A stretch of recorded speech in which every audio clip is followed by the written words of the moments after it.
All right, we are live for the 2023 NHL Trade Deadline. How are you guys doing? I mean, this morning we just had so much action. Brendan Lemieux was traded to the Flyers. I don't need anything more than that, really. I don't need anything more than that. But how are you guys doing? Great to see you guys all come by. We're going to be here for the next 2 hours and probably a little bit more after that as well for the NHL Trade Deadline, breaking all the news, everything right here. And we also got a bunch of rumors as well recently and a little bit of trade action right before the show. Vlad Nemestikov going to the Winnipeg Jets in a pretty interesting deal. But let me know what you guys think of the NHL Trade Deadline so far today. It's been a very quiet morning, but I don't know. Maybe NHL GMs are saving all the action for us. We'll see. But we got Austin in here, Rob Monkey, Alex, Cole, Jake. We got Billy. We got Ramy. We got Leif. We got Pete, Sampo, Zachary, Austin. What's going on, everybody? Good to have you tonight. Let us know. What do you guys think is going to happen next? Because we haven't really seen that many big trades yet. We've seen the Nick Bonino deal, of course, the Vlad Nemestikov deal that was just announced. But let me know what you guys are thinking. Which trade do we see next? Because we've seen a lot of speculation about the Leafs not being done, a lot of speculation about the Canucks and players like Brock Besser and JT Miller. And as you can see on the left side of things, we got top 5 available trade assets. Erik Karlsson, Besser, Van Riemsdyk, Klingberg, and Edmondson being the highest among them. I got the Montreal jersey in the back, as you can see. But Montreal's been very quiet so far. So we'll see what they have in store for the next couple hours. Kent Hughes has been extremely quiet. And we've only seen the Evgeny Dadonov trade. It was just announced as well for Montreal that they had like an AHL deal where they acquired Frederick Allard in exchange for Nate Schnarr. So hopefully we see the Habs wake up a little bit here, but we'll see what happens. But great to have you guys already in here. We got almost 1,000 people in the chat. Of course, if you guys are enjoying so far, hit that like button. We're going to be breaking down every single trade as it happens right here. So stick around and it'll be great. It'll be good to go. What do you think of Domi to Dallas? I'm pretty impressed, honestly, by the deal. I thought that Jim Neal was kind of sleeping for a little bit. I didn't know if Evgeny Dadonov would be it for Dallas. Thankfully, it wasn't. And they go out and get Domi for a second-round pick, which I think is pretty fair value. I mean, if they give a first-rounder or like a second-rounder plus, I would have been a little bit iffy about the deal, but Domi is a pretty great 5-on-5 player offensively, can play center if you need him to, has some great speed, and even though defensively he is non-existent, I think for the Stars they could have done much worse. Now, would I have taken a Tyler Bertuzzi? Yes, but I feel like for Dallas, they're kind of like Carolina, where they still have a great future ahead of them, and I don't think they need to necessarily go for it this year, like so many other teams in the NHL this year. But it's going to be really interesting. Why is there no talk about JT Miller? I mean, on this show, we're going to be talking about JT Miller. Do not worry, Angelo. There was a rumor this morning, by the way, that the Canucks reportedly turned down an offer to Pittsburgh because they only wanted to give them draft picks. The Canucks turned down a JT Miller trade. They turned down getting that contract off the books because they wouldn't get a center back. That's reportedly what went on. Now, I want to know in the chat, is that a W or an L? Is that a W or an L? If you were Vancouver, would you give up JT Miller, get that contract out if only draft picks came back? I want to know. Grav, do you know if the Oilers are done? It seems like they are. We've seen a bunch of speculation already that for Edmonton, obviously the Matthias Ekholm and Nick Bjugstad deals, both of which I think are pretty excellent for Edmonton. Apparently, both of those have pretty much been it for Edmonton. And after the Ekholm deal, we got rumors and whispers that they might already be done. But of course, they went after the Nick Bjugstad situation. And I think that was a really excellent bottom 6 player to bring onto that team. And he's done, or you think he's going to do a pretty good job in the playoffs, but we'll see. Domi, 14, isn't it? You think that's because he fits just about anywhere or can't fit anywhere for long? I think it's a mix of both, Nathan. I think for Domi, he's pretty versatile, and that's why he's gone to so many different teams. But I think in Dallas, I think there could be a situation where he goes to Dallas and maybe goes back to Chicago this next offseason. I could see that happening because I don't think the Stars are going to be able to keep him after this year. But we got so much action left to go through. And again, we haven't seen much this morning, but I think we're going to see a lot more. And usually with the trade deadline, it's pretty quiet in the mornings anyways. And as we ramp up towards the actual deadline itself, we'll see a lot more happen. Now, of course, just an hour ago, it seems like there was the Vladimir Nemestikov deal, which was interesting because he was traded from Tampa to San Jose. And now he gets flipped by San Jose and goes to the Winnipeg Jets in a pretty fascinating trade. As for the actual price going back to San Jose, they get a 4th-round pick in 2025. So for the Jets as a defensive bottom sixer, I think Nemestikov could fit in pretty well there. I don't know if they need more scoring on that bottom 6. They might make another move on top of this. But Nemestikava is maybe a third line checking guy. I mean, I think you could do a lot worse. But I think for the Jets as well, they're kind of in a weird situation. They got after Nino Niederreiter. They got after Nemestikov. A couple of really solid guys, but nothing that will likely move the needle all too much. But we'll see what Winnipeg has in store if they have anything left. Depending on how he does, I could see him staying in Dallas. I think it just depends on the cap, honestly, Randy. It'll be interesting. But yeah, I remember hearing that rumor about JT Miller and being floored. I could not believe it. Could not believe it. Because we've already seen, well, I can't believe it. It's the Vancouver Canucks. We can all believe it. But at the same time, we obviously have seen the Villa Baronic deal where they traded the first-round pick they got back in the Bo Horvat trade. So they're obviously still trying to contend as much as they can, which we'll see how it goes for them. Hockey Arcade, what's going on? We got Rocco, we got Samurai Knight. Sick name. Love to see that. Samurai Knight says Carlson will not be traded today. He has said no to being traded. We'll see. I mean, that cap is really the biggest thing that really keeps a trade from happening. Do you think the Canes can go after Brock Besser? They've had a weird deadline. Hey, they've gone after Shane Gostisbehere. They've gone after Jesse Puljujarvi. I think Gostisbehere will be much more impactful move than Puljujarvi short term. But I feel like Besser would kind of be interesting. I feel like for Carolina, if Besser is able to return back to that 2018, 2019 form where he's scoring goals and being around that 30-goal clip, then I think for Carolina, absolutely he'd be a target. But if you think that he's just going to be right now as Brock Besser, then I think for Carolina, they need more of a pure finisher. Maybe a JVR makes a lot of sense for them as a guy that can get in the net front, do so much in the power play in front of the slot, and really tip pucks all home. And I think for Carolina too, he'd be a really interesting bet if Philadelphia actually wants to trade him within the division, because they're a team that loves to float pucks on net. The defensemen love to take shots from anywhere. And really that entire team is more quantity over quality. But JVR, I think, could really stuff some pucks home. And that's, I think, what Carolina needs right now. Vancouver is a circus right now. I'm not going to disagree, Selecta. I am not going to disagree.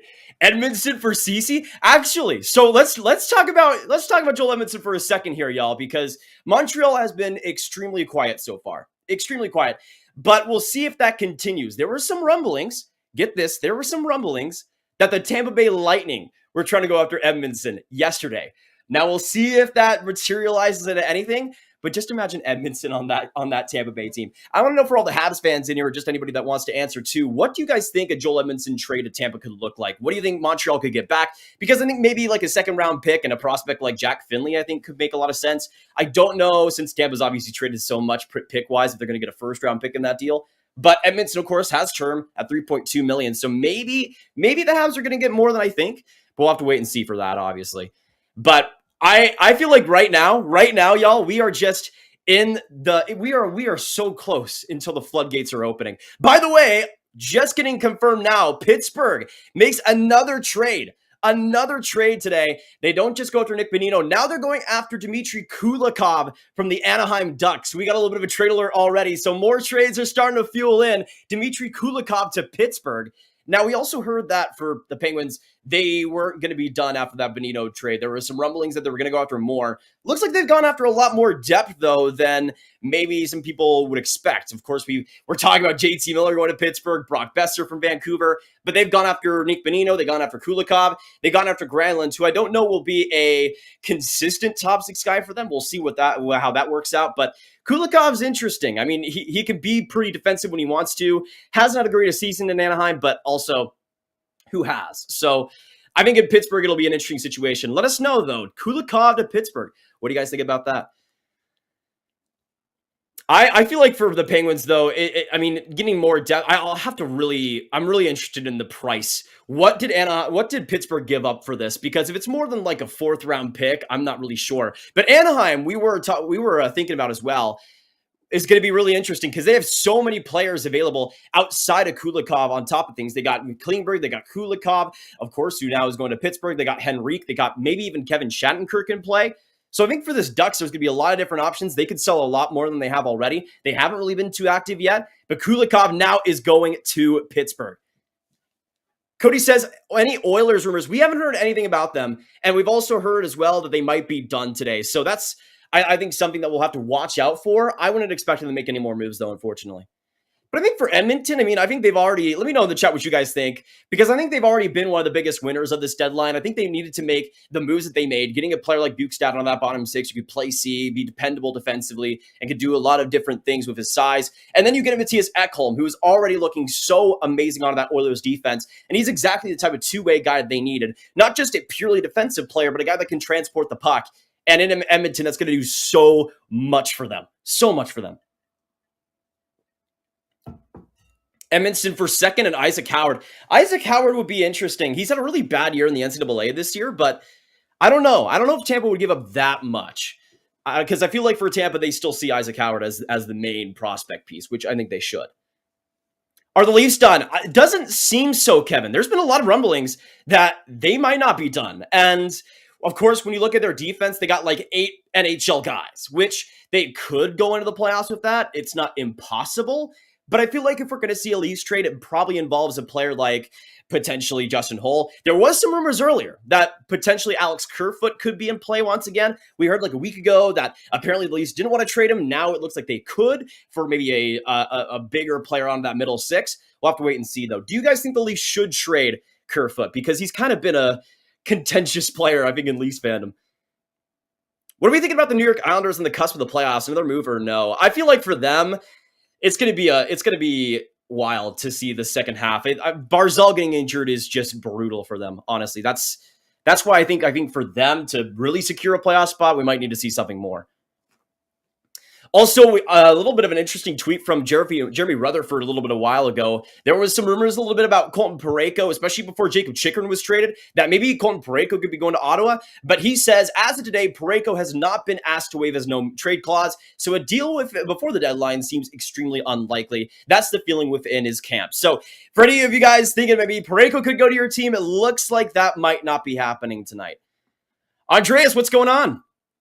Wings have made a few moves anymore. Not today, besides the Jacob Vrana deal, which we can get into that a little bit as well, which is fascinating. It's a crazy trade. It's a crazy trade. So we saw Jacob Vrana called up by Detroit and playing over these last few games.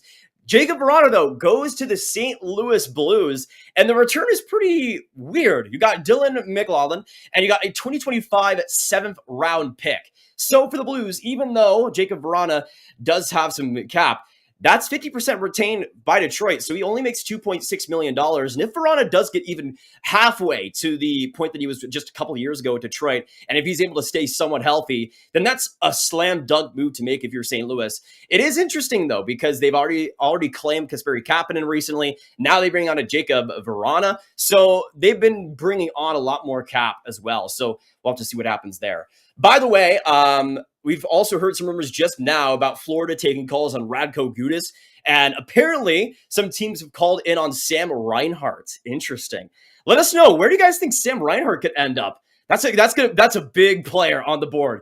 That's a big player on the board. At least when he's on his game, that's one of the best forwards available if he is. If he is. Maybe Carolina? Maybe? That would be interesting. I feel like the versatility of Sam Reinhart would be nuts. I mean, Florida is in a weird spot right now. They don't even have a first-round pick through 2023 and 2025. They might be, honestly, the biggest losers so far. If they don't do anything, I think they might be the biggest one, just because of how many other teams in the East have loaded up and are probably a lot more likely to make the playoffs than them right now. And you see what they've also done in the last few games, and it's not really too inspiring. But it looks like they could maybe be sellers today, which would be a huge piece of news because they got a ton of guys they could move. A lot of guys.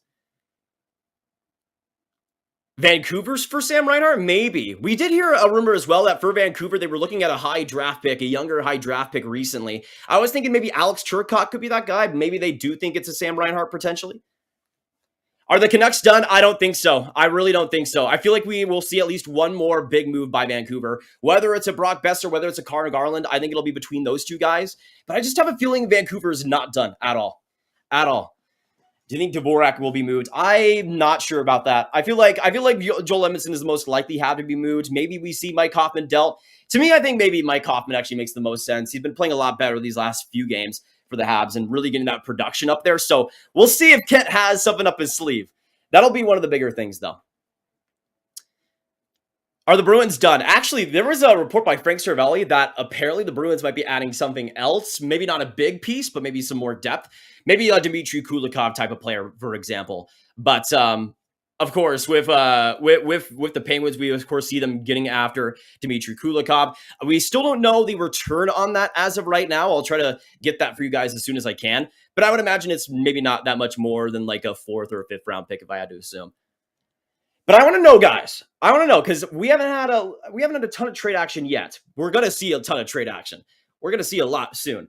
But before we do that, I want to know if all of the trades that we've seen so far. I want to see your premature thoughts. What do you guys think has been the best trade up to this point? Because if we're jumping the gun, I just gotta say the Orlov and halfway deal is looking insane right now. Orlov has 8 points in his first 4 games. Halfway is going to bring that amazing grit into the playoffs. That's the type of move that I think the Bruins really needed to make to truly solidify themselves. And we, of course, see the Tyler Bertuzzi trade on top of that. And for the Boston Bruins, they, especially the Orlov deal, didn't have to give up that much. They got rid of their first round pick, which, let's be honest, is not going to be all that good for any team acquiring it. Now it's, I guess, with the because of course it was dealt to Washington and dealt back in the Sandin trade. I guess it's with Toronto right now. We'll have to wait and see what happens. I just feel like as of this point, I feel like the Orlov halfway deal is really the most impressive for Boston because it's completely already fit perfectly, and that doesn't happen all too often. Doesn't happen all too often, and Orlov has immediately done just beautiful things with the Bruins. It feels like he's been there for 5 years now. It's incredible. By the way, Emily Kaplan from ESPN gives us a good bit of news on the Kulikov trade. So, of course, if you don't know, Kulikov's going to Pittsburgh. The deal is almost done, according to Kaplan. Per sources, a 3rd-round pick and player going back to Anaheim. Wow. That's a good trade for the Ducks. That's a good trade for the Ducks. So apparently it'll be a 3rd-round pick. I'm not sure if it'll be a substantial player. Let's just assume it's like an AHL or a 4th liner or something. Still, though, getting a 3rd-round pick for Kulikov, I think that's a W. Let us know, though, Pittsburgh or Anaheim, who wins that trade? Who wins the Kulikov deal? Because I feel like I'd be leaning just getting a 3rd-round pick. I mean, it's not going to be the best 3rd-round pick in the world. But, I mean, Pittsburgh's not confirmed to make the playoffs, even if they've been hot lately. So we'll see. Saul, hi from Spain, Grav. I'm a Pens fan. Welcome to the stream, Saul. Great to have you tonight. Also, I love doing this every single stream. I want to know, everybody in this chat, where are you guys watching this stream from? I'm coming to you from Dallas, Texas. It's great to have you guys. Let me know, city, country, state, whatever it is. Let us know where you guys are watching the trade deadline stream. We got less than 2 hours to go until the trade deadline is here. 3 p.m. Eastern is when the clock goes down fully. But I think we're going to see so many trades. We're already starting to see some buzz already starting to happen with the Nemestikov and Kulikov deals. But I think it's just a matter of time before we see a big bombshell. Big one. But yeah, I love that trade for the Ducks, man. I love that trade for the Ducks, and they're not likely to be done either. They're going to likely trade John Klingberg, which as well has been interesting because apparently, and you guys aren't going to believe this too, we already heard the Lightning being on Joel Edmondson, but apparently both the Lightning and the Seattle Kraken are in on John Klingberg, which the Lightning being in on John Klingberg is nuts to me. They'd have to have a 3-team trade there to make the salary work, but it's going to be wild. Ooh, all right, big news on the Kulikov front. I thought it would be like a 4th liner going back to the Ducks, but it is Brock McGinn. So the Penguins get rid of that massive deal. Okay. That makes it a lot different, though, for Pittsburgh. That makes it a lot different for Pittsburgh. That is huge. I thought it would be like a random 4th liner or something, but McGinn getting rid of him, that is monstrous for their cap situation, at least. And you look at what he's making $2.75 million for not just this year, but the next and the next afterwards. And even though he's a pretty solid defensive player, he's just overpaid, simply put, for his services. And Anaheim will bring on that contract while the Penguins bring on Kulikov. That makes it, I think, way better for the Penguins. Way better for the Penguins. Man, okay, I actually like that. I like that deal for both teams. I like that deal for both teams now. You get rid of that cap, and that is, I think that's the most important part of this trade for Pittsburgh, honestly. I like that trade for both teams now. I think for Anaheim, it's still pretty solid. You might as well use the cap space you got, and you get a 3rd-round pick for it. But McGinn, nice. Nice. Okay. And I mean, he can still be a player. And I think in Anaheim, with a much better opportunity, perhaps, than we see him change a little bit. But I think he is what he is. Just a solid, just an okay at best defensive bottom sixer, likely more of a fourth liner than a third liner. But he was getting paid like a pretty solid third line player. And that just wasn't going to fly on Pittsburgh's cap situation. Do you think Toronto is done today, Grav? I don't think so, Matt Sundin. I really don't. By the way, we got the legend Matt Sundin in the stream right now. Good to have you, King. But I don't think so. I think we'll see maybe one trade on the defense, maybe a Alex Kerfoot trade, perhaps. We'll have to wait and see. I think the Edmonton Oilers should be getting a better backup goalie. Maybe Austin. I mean, it's tough though with Jack Campbell being Jack Campbell and making what Jack Campbell makes. So we'll have to wait and see on that. But thank you guys for coming in here so far. We got 1,500 legends. Appreciate you all dropping by. We are 12 likes away from 150. Let's get that done. Great to have you guys all dropping by. We're going to be breaking every single trade when it comes out with all the details and everything. So we'll hopefully see you here throughout. We got less than 2 hours to go until the trade deadline is over. So much to talk about. So much yet to happen. But stick around right here because we're going to be here for every single bit. Every single bit. Germany Oilers fan. Surprise trade of the day is Quinn Hughes. Josh, you think a Quinn Hughes trade is going to happen? Okay. I mean, I'd love to have what you're having. I'll just take it. I'll take what you're having. I'll do that. Cincinnati area and Stars fan Mark, love to see that. Go Stars. What's your opinion on the Larkin extension? I think it's perfect for both teams, or both sides, Larkin and the Red Wings. I mean, for the Red Wings, they were stuck in a hard place. They needed to keep Larkin at all costs, or else their entire plan would be set back for years. And at $8.7 million, I think it's a slight overpay, but not by that much. I think around 8.5, around what Bo Horvat got, was perfectly reasonable. He gets it at 8.7. And I think to keep your captain, to keep the most important player of the franchise, it makes sense. Do you think the Wild could get another winger to play with Matt Boldy? That would be interesting. I mean, they made a couple of moves already, Marcus Johansson being among them. But I would like to see them go after a bigger guy. It only really depends on the cap situation for them, though, because they really can't they don't want to bring on that much after this year because their cap situation is bad. It's bad. You don't want to make it even worse. And I think that's kind of what's kept a Brock Besser trade, especially from happening.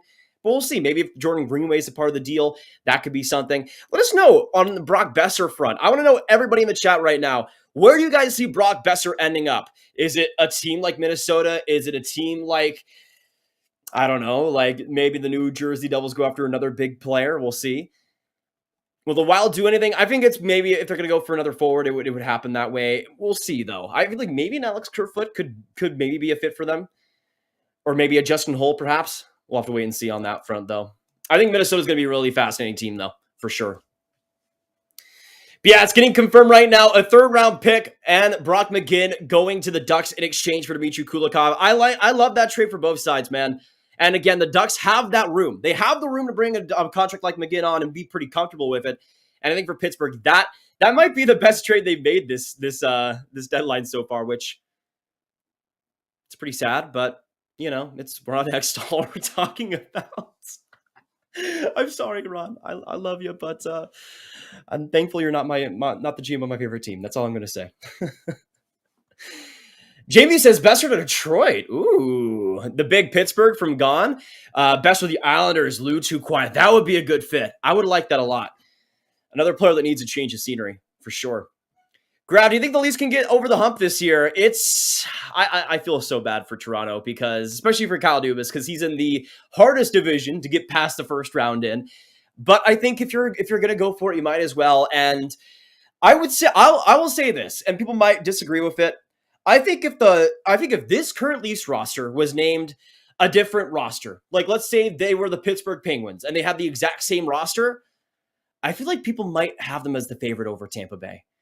And I feel like it's just the only reason why we're still so cautious about it is because this is the Toronto Maple Leafs we're talking about. But I think on paper, if Vasilevsky is human again, I don't think Tampa Bay gets past that first round. But again, this is also Toronto we're talking about. So who the heck knows? They're probably going to go to Game 7 again, and it's probably going to fail in miserable fashion, just like it always has. Hanzo, what's going on? Let me know when Justin Hall is out of Toronto. Alex, I will, buddy. I will. because I think there's a good chance of it happening this afternoon. I feel like we're going to see it happen. There's got to be. I feel like there's got to be some other move on that defense for Toronto. There's just got to be, and I feel like even though again they could go in with 8 at defensemen in the playoffs, which has happened before, I just feel like it's too many riches. Like I feel like they could do something if they really wanted to. The only way I see the Leafs keeping what they have right now is if they literally cannot get anything for Justin Hall and they have to like give up a player or a prospect or a pick to be able to get him off. Then in that situation, I could see why they keep 8 defensemen. Because, I mean, Hull only makes, $3 million for this year? He's not with any term at all. So I feel like with Hull, they don't need to get rid of him. But I feel like if there's something out there, if there's somebody out there that wants to get a 5th defenseman, like Justin Hall isn't that bad. If you're a team that's trying to do something better with your defense, he can be a 5th guy for you. I think just in the bigger opportunity with Toronto, he's kind of been swallowed up by that role. But I just don't know if Toronto would need to give up an asset. If they do, then sure, I think they should keep him. Hot in Dallas, but it's hot in Miami for sure. Just not the trade talk. That is true. That is true. It's been getting a little bit hotter this week, but yesterday night there was a tornado warning here where I was at, so that was fun. That was fun. I only had just a trade deadline stream to do next morning or next afternoon. Thank you. But thankfully the tornadoes were nice to me. That's the Bertuzzi and Roenick trades. I think for Detroit, I mean, you get as good a value as you can back, especially in the Bertuzzi deal. For me, I wanted Bertuzzi in Dallas, but when you look at that deal and what the Red Wings got back and what Steve Yzerman was able to do, it made sense why Jim Neal wouldn't go after him. But I think, honestly, getting 2 first-round picks and getting all the picks that they have, it's interesting for Detroit because they're kind of in this no man's land where they're not truly bad, but they're definitely not there yet to be a playoff team. But I think it might still take a while for them to do that. I'm not really convinced they're a playoff team next year because I still think that defense needs to be improved, especially now that Roenick's gone. And that depth is pretty lackluster. So unless they have like a huge like Ottawa type of offseason, I'm not sure how likely it is that they'll even be contending next year. But I think I'm not doubting Steve Yzerman's and his staff's drafting ability. So we'll see if it works out for him. Let me know though too where you guys are what you guys are thinking right now. Because one question I want to ask you guys is, so far from what we've seen, who is the biggest winner out of every NHL team so far? We were talking about Detroit and the moves that they've made up to this point. But who do you guys think are the biggest winners at the deadline up to this point over the last month? Because to me, I think a team like Nashville is looking pretty good at it. They've acquired so many different picks. We'll see what they have left in the last couple hours of this deadline. But there's a lot of teams out there that I think have done really well for themselves, honestly.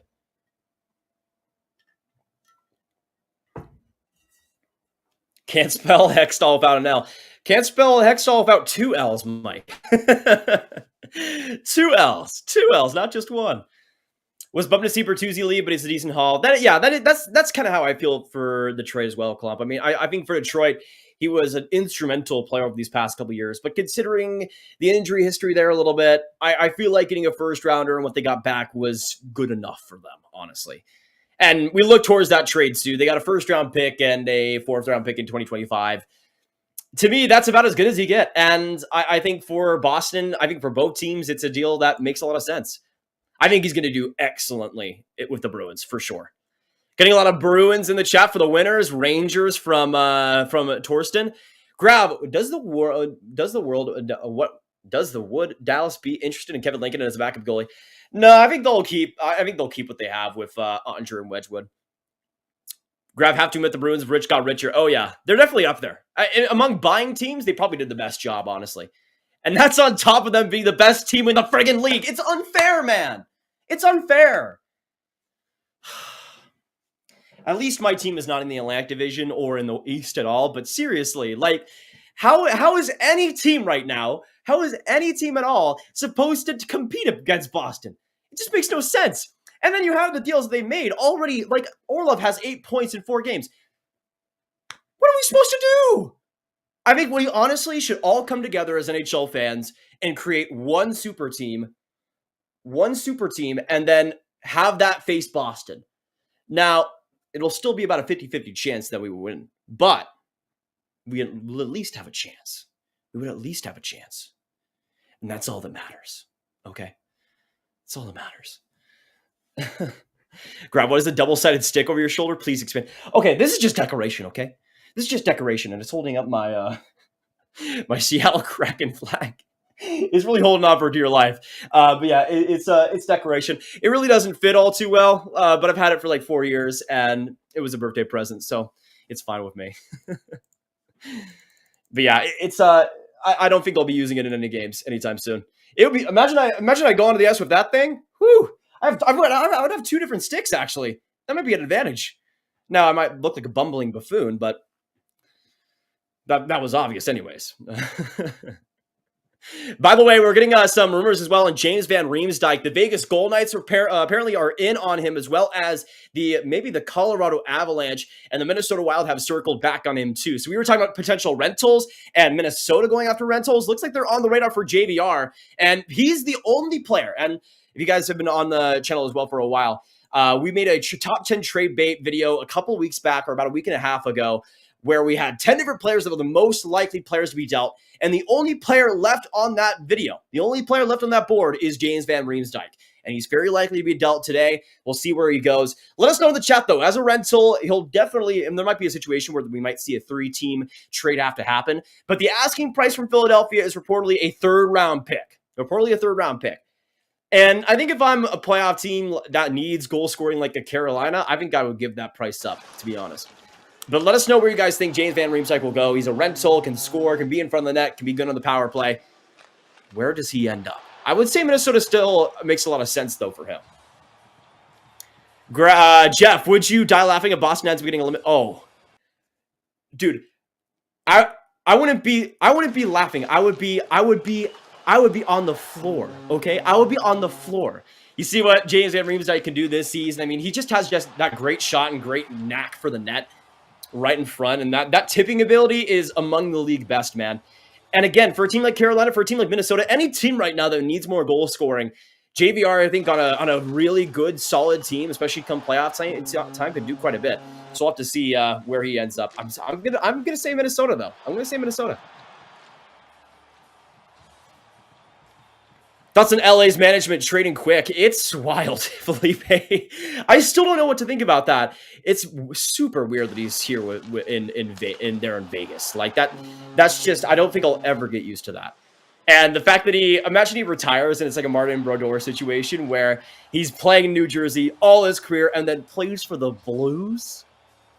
And now it's even worse because it's the Golden Knights compared to the Kings in the same division. There's also a game on April 6th in Vegas between the Knights and the Kings. I need to see quick start in that game. I'm just going to tell you right now. I need that. I need that in my soul. Besser goes home to Minnesota. I feel like the only thing that keeps that from happening is the term, but maybe if there's a Greenway back, that could be the only way that it happens, I think, if terms offloaded back to the Canucks. Let me know, though, in the chat right now. Which trade do we see next? Do we see a Besser trade? Do we see a JVR deal? An Edmondson deal? Again, Montreal's just been way too quiet.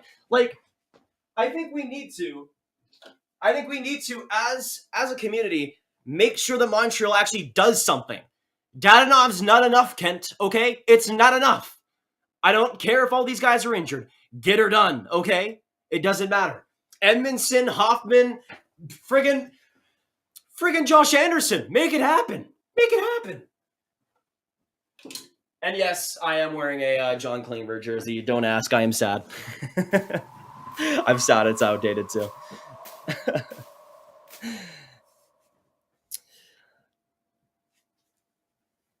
JVR to the Leafs. I really don't know if they have the cap room to make that happen unless there's, again, a bunch of salary retention. That's the only way. But I just, maybe on that third line. Maybe, but maybe actually, do we see the Flyers maybe put back like a potential Kerfoot? Like they would. I feel like the Leafs would have to give some cap back if they're going to make it happen. Why do you wear headphones? So I can hear my producers, Michael. Grav, Montreal just made a trade. I got the notification on my phone. I saw that they traded for like Nick Schmar or something. I can't even remember. It was an AHL deal, which, I mean, if that's the only thing Kent Hughes does today, I don't know, man. I don't know. Look like Sean Monahan is getting a lot of interest. Maybe Brandon. I mean, he's injured right now, but it just depends on the timetable. It's just like Gustav Nyquist. If he's going to be back for the playoffs, I still think there would be a lot of interest there. What about the Sabres? I think they'll do anything, or do you think they'll do anything, or just commit to not making the playoffs and not getting better? I feel like if I'm Buffalo, I would have gone for Jacob Chikrin or bust, because I'm definitely not trading for any rentals. The only way I'd make any trades if I'm Buffalo is if I got Chikrin, which obviously isn't going to happen, or you had maybe a goaltender that you can have until Devon Levi is there and fully ready. That's like the only situations where I would see Buffalo making a trade right now. I really don't see them going after a rental. At least with the team right now, they're all so good with the chemistry already that I really don't see it happening. Unless there's an offer that blows them away. But I think for the Sabres, we maybe even could see them be a little bit of sellers, perhaps, if they're going to go in one direction or the other. Should Aquilini sell the Canucks? I have no clue. But, I mean, I feel like with Vancouver, their direction is kind of wild right now. I get wanting to contend right now while Pettersson and Hughes are there, but we'll see if it works out. I think they just needed a pure off season to just completely retool, especially this season, be as bad as humanly possible. The only reason why I think maybe the Murdock deal makes sense for them now is if they felt like they could only make that deal happen. Because I think as an off-season deal, it would make a lot of sense for the Canucks. But I don't know. I don't want for Canucks fans for them to win any more games because they need to have the best pick possible. They deserve that, man. How do you feel about Verona to the Blues? Armstrong has had a really strong deadline. I agree, Greg. I agree. I think for Verona, if he's healthy, you still are going to get a pretty solid goal scorer. The thing is, we'll see if that's the case. You never know with Jacob Verona. I've learned that. But I think if he's able to get to some sort of solid level, then I don't think he's going to get to that amazing, consistently best goal scorer in the league type of level that we saw in Detroit for a little bit. But I think in St. Louis, it's interesting that they've already brought on Kasperi Kapanen through waivers, now bring in Jacob Verona. A lot of Cap brought on in the wings recently. But we'll see if they have any more left on the plate. I think he's done a really solid job, though, so far. I've been a little bit sad with the Red Wings trade so far. Interesting, Chris. Sad as in, like, not wanting to see these guys go, like Roenick and Bertuzzi, or sad about the returns? Because I think the returns are pretty solid, but I could definitely see both sides. All right, refreshing just in case anything has happened. Oh, Montreal did something! Did I just manifest it? I think I just manifested it. The Habs are the third-party broker in the Nick Bonino deal between San Jose and Pittsburgh, and they get a 5th-round pick. Finally, the Habs have done something. Let's get some W's in the shot for that. Love to see it. I mean, they still need to do more, but they're finally doing exactly what they should, man. Even though I think their cap situation is a little bit weird right now, since they still have so many guys and they're still so tight to the cap, but that's good to see. Finally, Kent has woken up, and hopefully that's the first of many deals with Montreal. Love to see that. Love to see that, Kent. Love to see that. Free 5th-round pick for them, which is just an easy deal to make. We heard, though, that Montreal, Vancouver, these teams were trying to be involved in third-party broker deals. We saw Arizona as well trying to be involved in them, obviously, because it's Arizona. But that's pretty good. That's pretty good. Good to see that. We'll hopefully get the official Bonino deal soon, then, I'd assume. Leafs are the only Canadian team that stands a chance. Jets won't go anywhere, and Flames will not even make the playoffs. I kind of agree. Both the Jets and the Stars look extremely... I'm trying to say another word other than weak, but inconsistent, let's say. But I feel like in the playoffs, I feel like Colorado is a much stronger team if they're healthy than both of them. But I would say, yeah, even though they're going against Tampa, I would still say the Leafs have the best chance. But I think for all the potential team, Edmonton maybe actually, at least to get to the Cup final, they might have the best chance because I think it'll be probably Edmonton or maybe LA against Colorado in the conference finals. But I feel like Edmonton's made some great moves so far, and I feel like Edmonton and Toronto are pretty much tied right now. But again, it's Toronto, so it's probably not going to happen. How do you see the Capitals faring at the trade deadline? It's been interesting, Leonard, because they mostly traded a bunch of their rentals, a bunch of their UFAs coming up, and that's, I think, pretty manageable. And what they've gotten back has been pretty solid. You bring in Rasmus Sandin, who I think is going to be really interesting on that defense. And I mean, they don't really bring in any first-round picks because, of course, they traded the one they got in the Orlov deal to Toronto. But I think overall, not too bad. Not too bad. And it's obvious that they have a ton of belief in Sandin. And if he plays better in a bigger role with Washington, as well as he did in the lesser minutes with Toronto, then it's a great move to make. But we'll have to see how that happens. But yes, 3 p.m. Eastern is the deadline. We now have almost an hour to go, y'all. Almost an hour to go.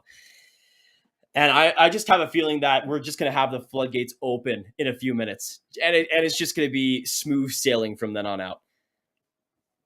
Hey, Josh, appreciate it. Love you, bud. Leafs got to go get a goalie. Maybe, Paul. I mean, it depends on if they could maybe put Matt Murray on LTIR or something, if they don't want to activate him. I'm not sure how they are able to juggle all of that, but we'll see. Let me know, though, if you're Toronto, would you rather pay up? If you're gonna give up something to get rid of a Hall, would you rather give up like a pick or something to get rid of Murray and bring on a different goaltender instead of Hall? Because I feel like if I'm Toronto, that's probably what I do. I don't know if it would be the first rounder that's Boston's that would make that happen, or if it's like a second rounder or something. I'm not sure. But that would be interesting. That would be really interesting. We saw the Kings as well. They traded Jonathan Quick, and they went after Jonas Korpisalo. That was a target by the Leafs a little bit as well. But it would be interesting. It would be interesting. There's been maybe Vejmelka from the Coyotes in rumors. Not a ton of guys. Maybe they bring back James Reimer. Imagine how cool that would be. Just for Steve. Just for Steve. John Klingberg back in Dallas. I don't know if I'd like that evasive. I feel like I'd still want more. I would want more defense. Max Domi, I love him as a player, but the dude cannot play defense to save his life. So getting John Klingberg, who is maybe the worst defensive D-man in the entire league, I would not be the happiest camper. I'll just say that. 20 Dio, get it correct. Get it correct. SMH my head. I'm a Bruins fan, but what do you think it would take to get either Carlson or Besser? Carlson would take a lot. A lot. Besser would be a lot less, but I also feel like they've kind of maybe exhausted their options getting big-time guys. I feel like if the Bruins are going to make any deals, it would be for maybe a fourth-line player. There's a ton of guys still available that maybe fit that mold. I would say they would want more of a defensive guy. Maybe a Nick Ritchie could make sense from Arizona. Just looking at my board right now, maybe they go after, I don't know if Jordan Greenway would fit with his term in AAV. So I think you'd probably throw that out. Maybe Nico Sturm from San Jose would be interesting. We'll have to wait and see. But or maybe even a Ryan Donato. Isn't he a Boston boy? I think he might be. I'm not sure, but we'll see. I think if the Bruins are going to make any other moves, though, it wouldn't be for a big asking price. They've already traded so much in picks. Klingberg to Tampa. Yes, Caitlin, we did see that rumor earlier. Which is wild. Wild. I don't know how Tampa would really fit it because I still think they might need more defense there, but John Klingberg will be fascinating. What is a landing spot for Carlson? It was Edmonton. Now that's kind of scratched off. There was some rumors that maybe Dallas could go after him, but I don't know if they'll would be able to make the cap work right now. It would kind of have to be all over the place, I think, for them. Maybe a team like Seattle, but also within the division, that creates a whole slew of other problems. So we'll have to wait and see. What do you think the Jets need to actually make a run for it? A lot more than they have right now, I'll tell you that. I think for them, the consistency from the top end guys. That's what I would want to see if I'm Winnipeg, because the inconsistencies have kind of been there, and the lack of scoring recently has kind of bit them in the butt. But I think you need your top six that's been there and has been established to really put up great numbers. And if Perfetti gets back as well for the playoffs, that's obviously huge too. But I feel like adding another middle six player of some sort would be perfect. I don't know who that would be. Maybe it's a Brock Besser. They can afford it. They got a lot of wingers still available. You could go after a player like Connor Garland from Vancouver as well. Let me know, if you're Winnipeg, what else would you trade for if you could? Because I feel like they would want to go after another middle six or maybe a third liner. Carlson in Toronto. Okay, Marthy. I mean, sure. Why not? Why not? By the way, apparently Minnesota and Winnipeg are out on the JVR sweepstakes, and apparently Colorado is in on him, with Vegas and Seattle being among the teams out for him. That would be interesting. Ooh. Colorado of JVR. Colorado of JVR. You know what? I think I have a spicy take right now. I think JVR might be, especially with what we see with the asking price, I think he might be one of the most underrated players available at this point. With what he can do, I think on a contending team, on a power play on a contending team in front of the net, he might be the most underrated player available right now. If he goes to Colorado, dude, of course he would. Of course he would. But I feel like, especially on that power play, he'd be able to do a ton for them. Any Canes news? I feel like with Carolina, Jacob, he's... Man, we've been talking about Brock Besser a little bit. I don't know if they'll go after him. We've been talking about JVR a little bit, but I don't think it'll really work in Carolina.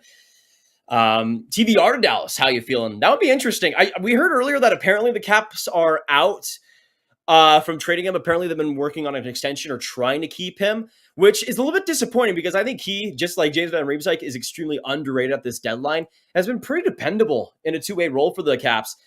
And I think he could be a pretty excellent as a maybe fifth defenseman for a playoff team. Dallas, I think, would really benefit from him 100%. Hey, Grav, do the Canes, or who do you think the Canes are their main targets? JVR, Reinhart, maybe Besser. Let me know your thoughts. I would love Reinhart in Carolina, man. That would be perfect. Absolutely perfect. But let us know, where does JVR end up? Right now, apparently Colorado, Vegas, and Seattle are the front runners. We now just have over an hour to go until the trade deadline is here. And by the way, for people that are here for their first trade deadline stream, usually, and with the trade deadline being at 3 p.m. Eastern today, usually there's trades that leak out minutes after that. So if there's a few trades that happen after that, do not be surprised. Usually around the 20-minute mark after, we can get an idea of what the trade deadline has officially looked at, or is officially looking like.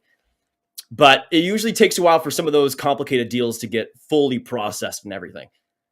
Who should the Kraken go after? I'm going to say this. If I'm Seattle, I don't know if I trade for anybody, at least rental-wise. Because I don't think for Seattle, even though the West is pretty wide open, I don't think for Seattle it's really all that worth it. I think that for them, keeping as many futures as possible is what they should be worrying about. And maybe they should sell a little bit. Like a Ryan Donato, I think could be a really interesting selling option. And he's a guy that could make sense for a lot of teams in a bottom six role in a scoring way as well. But I think if I'm Seattle, I don't go for it this year. Even though, again, the West is much less competitive than the East. I feel like if I'm the Kraken, it's just the goaltending has been too inconsistent. And just that team in general has been wildly inconsistent. I'm not sure if I trust it to go fully all the way.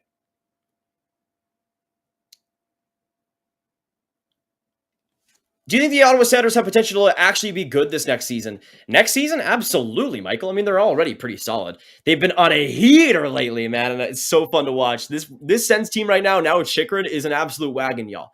It's an absolute wagon, and I cannot wait for this team because now they're 4 points out of a playoff spot right now, and the next two teams they face are Anaheim and Chicago, and it's wild. It's absolutely wild. Or Columbus and Chicago. So they have a real shot after these next two games to potentially be in a playoff spot, or at least be in there maybe points percentage-wise. They could make the playoffs. Now, if they end up going to that second wildcard spot and facing Boston, do I think they have much of a chance? Probably not. But hey, it would be fun, man. Playoff hockey in Ottawa, it's been way too long. Any idea of the Sens playoff chances? I would say 50-50 right now, but it might be better than that, honestly, because they've been so hot lately, and we've seen teams like Detroit and Buffalo not really have that extra gear. Same thing with Florida too. So maybe they do make it. Maybe they get over a team like New York potentially.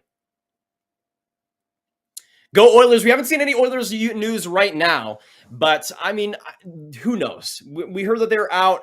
They could go after another depth guy potentially, maybe on that defense. We'll see. Shaggy Asgudis to Boston. That would be the kind of depth move I could see them making. I don't know if I feel like the price would be a little bit high for the Bruins. I feel like it would maybe be like a second round pick or something if the Panthers are going to give him up, especially with the style of play he has. I know he would be pretty coveted. But in Boston, that would be scary, man. I would not want that to happen if I'm a team like the Leafs or the Lightning. I'll tell you that.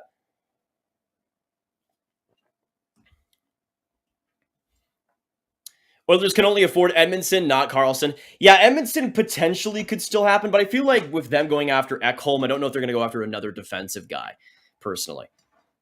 At least a player like that who would cost still, I think, quite a bit for them. We'll have to wait and see, though. I feel like for Edmonton, though, the cap also takes a toll. What would a last-minute Oilers trade be? I feel like Dmitry Kulikoff kind of made sense for them a little bit. I think it would have to go for maybe a smaller defenseman, or not a smaller defenseman, but a less prominent defenseman, or maybe a goaltender like potentially a James Reimer. I'm not sure. But I feel like it would be a smaller move if they're going to go after anybody. Maybe a player like Troy Stetcher from Arizona. I'm just looking at my list of names still available. Maybe a Dante Fabro if they want to go a little bit younger, perhaps. Maybe a Logan Stanley. He is an interesting one. Apparently yesterday, Logan Stanley requested a trade from Winnipeg, which is wild to think about. Let us know where you guys think Logan Stanley can go. I think he's personally horrible, but he's 6'7", so somebody's going to trade for him. It's going to happen. It's going to happen some way or another. But I feel like he could also cost maybe I feel like he's going to cost way more than he probably deserves to be dealt for. We'll have to wait and see. By the way, the full details of the Nick Bonino trade have finally been revealed. We had the Bonino deal revealed at 8 a.m. or something today.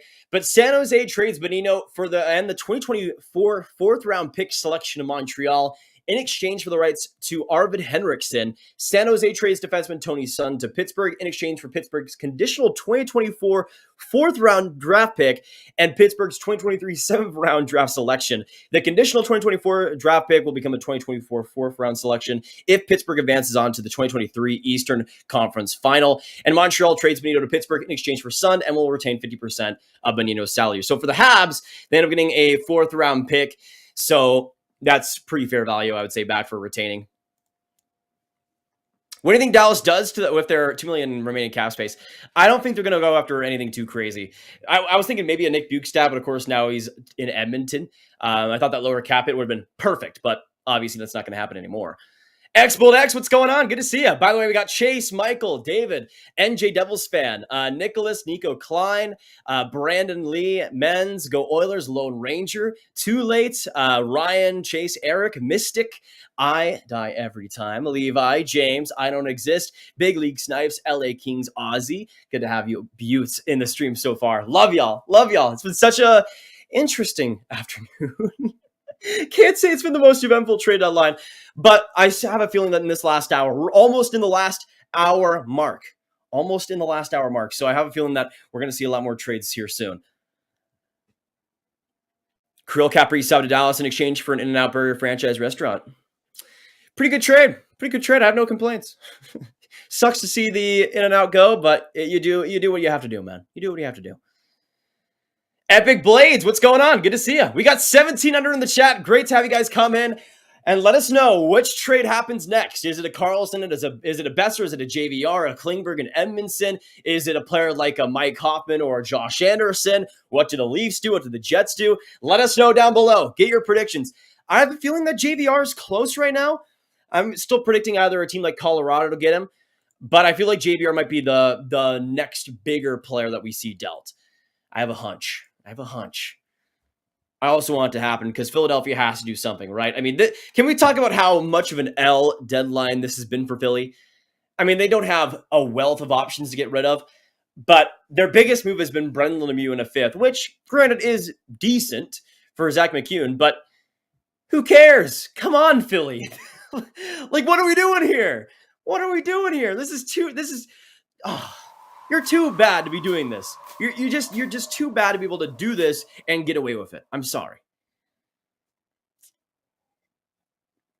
Like, I just feel bad for Flyers fans that have to deal with this team. Truly. Like, that if that is the biggest move that they make, they might be the biggest losers of the deadline, honestly. Not sure about Bukestad. He's kind of hit or miss for skill. I guess we will wait and see how Woodcroft handles. Yeah, we'll see. I think when he's going, he has a really good combination of that. And even when he's not scoring, his defensive game has really risen this last year. So even if he's not putting up those points, he can still do well in a fourth line role, which I think for Edmonton is the perfect player to bring on.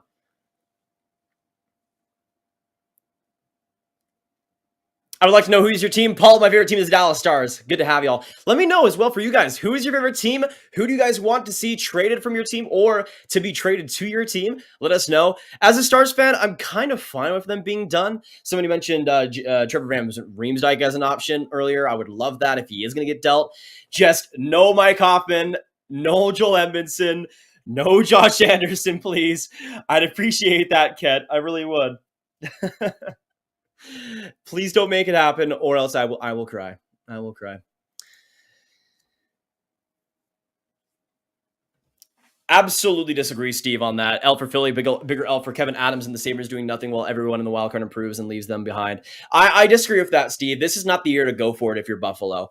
You've already improved so much, and I feel like with the Sabres, they don't need to make the playoffs this season. They're probably not going to anyways. And sure, would I have liked to see maybe a Jacob Chikrin type of deal? Yes. 100%. But I feel like now that that's not on the table anymore, I just don't know if for Buffalo, especially getting a rental, I don't think that benefits them in any way at all. And I feel like next year is truly the year to really go for it. Capitals, trade I would love McDavid for future considerations. But, dude, future considerations is giving you so much. Can you guys believe this guy? He would want to trade future considerations. How many goals does he score for the Caps? Like 2,000? Yeah, like 2,374. Like, that's insanity. Why would you want to give that up? People these days, man, want to trade a generational player like that. Unbelievable. For shame. For shame. Anyways. Elias Lindholm to Columbus. That would be weird. That would be weird, Alan. Grew up a Blackhawks fan, but moved to Denver during the Avs first season, so I've got split loyalties. Interesting, Jesse. Okay. I'd like to see anyone leave Vancouver for a second or first. Any first, we need it. Confusion, I agree. But can we really trust Patrick Allvin for doing that? Because he's probably going to trade that first round pick and flip it for like Eric Goodbranson, and the joke's going to be on us, really. The joke's going to be on us.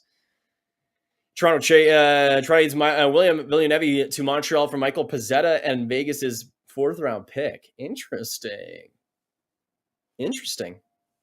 I feel like, though, I don't know how much Pezzetta would really move the needle compared to like a Zach Aston Reese. That's the only thing. Unless you just want to have him for depth, which, I mean, go for it, honestly, if you want to really do that. I think Greenway is on his way out the door today, 1.20 games or something. Yeah, he's been horrible, Nathan. He's been horrible. By the way, great first name. Y'all, we have now an hour to go. Can we get what? I want to get everybody in the chat right now to say 1 hour in all caps because we need some good luck right now, guys. We really need some good luck right now. This is barren so far. This is barren. But we need to get some good luck out there so we can finally get some trades going, okay? We need to make it happen. And I know if we work together, we can do it. You can do it. So just get some 1 hour in the chat and we can make it happen together. I'm just I'm getting tense now because I feel like all of these deals are just waiting to happen up to this point. There's so many guys that are still available in the Atlantic. You got Edmondson, Hoffman, Anderson from the Habs, potentially Sam Reinhart, potentially Sam Bennett and Anthony Duclair in play. We heard earlier about Oscar Sunquist from the Detroit Red Wings. In the Metro, you still got Kevin Hayes and JVR from the Flyers. You got maybe potentially Trevor Van Riemsdyk and Connor Sherry from the Capitals. In the Central, you got still quite a bit from the Coyotes. Lawson Krause, Nick Schmaltz, Nick Ritchie, Ritchie, Troy Stetcher, Karol Vejmelka. From Chicago, maybe Andreas Athanasiou. Minnesota has Jordan Greenway. Nashville has Fabro. Maybe a Tyson Barrie flip we could see. For St. Louis, Colton Parayko maybe could still be on the board, but we've heard a little bit otherwise. Maybe Thomas Greiss could be a backup for somebody. Logan Stanley as well, requesting a trade from the Jets. We know that he could be in play and likely is to be dealt in this next hour. In the Pacific, we got still Klingberg, Henrique, Shattenkirk from the Ducks. For the Sharks, maybe Kevin LeBanc, potentially Nico Sturm. We've, of course, seen Bonino and Nemestikov traded from the Sharks today. You also got James Remmer on top of things, which would still be a really interesting backup addition for anybody. You got Seattle, who maybe could trade Morgan Geekie, maybe Ryan Donato, potentially as well Carson Susie on that defense if somebody wants to go for a lower profile guy. You got on the Canucks, JT Miller, Connor Garland, maybe Tyler Myers, maybe Thatcher Demko. A lot of guys still on the board. And a lot of names. Just not a lot of action so far, which leads me to believe we'll still see a lot. And as David Pegno knows as well, deals can slide after 3 p.m. Eastern as long as they're submitted to Central Registry on time. So we'll see how long we have to wait for stuff like that. But usually it's not too much later than like 20 minutes after the deadline, usually. Patrick, let's go Preds. Sell. There's still a lot of guys the Preds can sell. Still a lot of guys.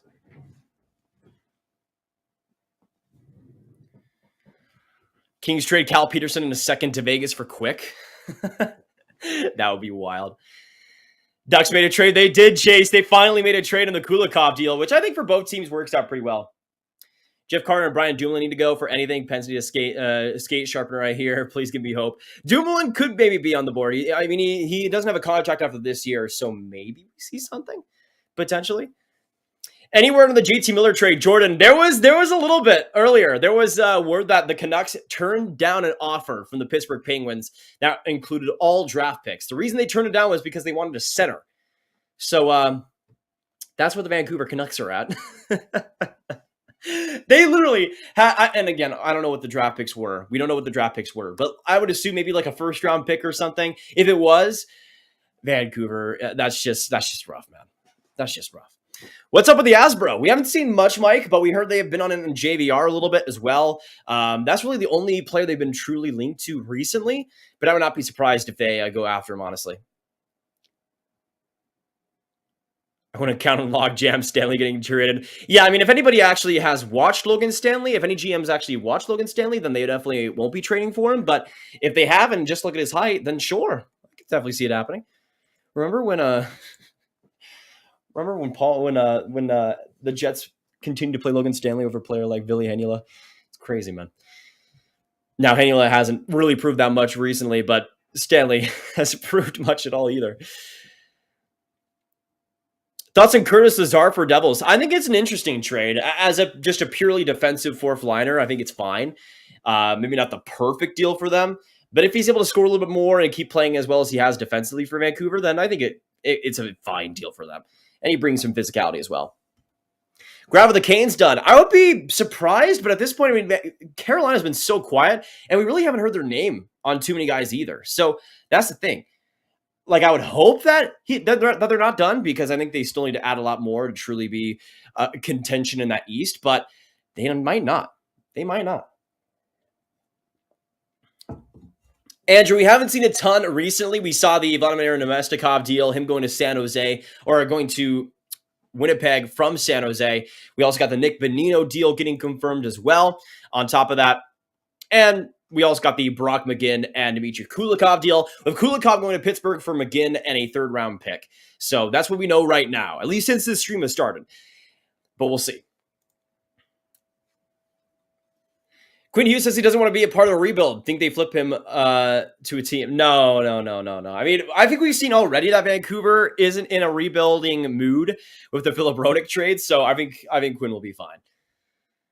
You think the Red Wings are done today? I feel like they might. There's not a lot of guys, if any, besides Oscar Sundqvist, that could be dealt if they're still trying to sell. Oscar Sundqvist is really the only guy that I could see them going, I could see them trading. Over 20 points this year. You could have him as a pretty reliable fourth line checking guy who can score when you need to. But that's the only player I really see Detroit moving if they're going to move anybody. Happen to see you to Pittsburgh. That would be interesting. Obviously, great speed, and in a bigger role, Chicago's done decently. But it would be interesting to add that onto that bottom six.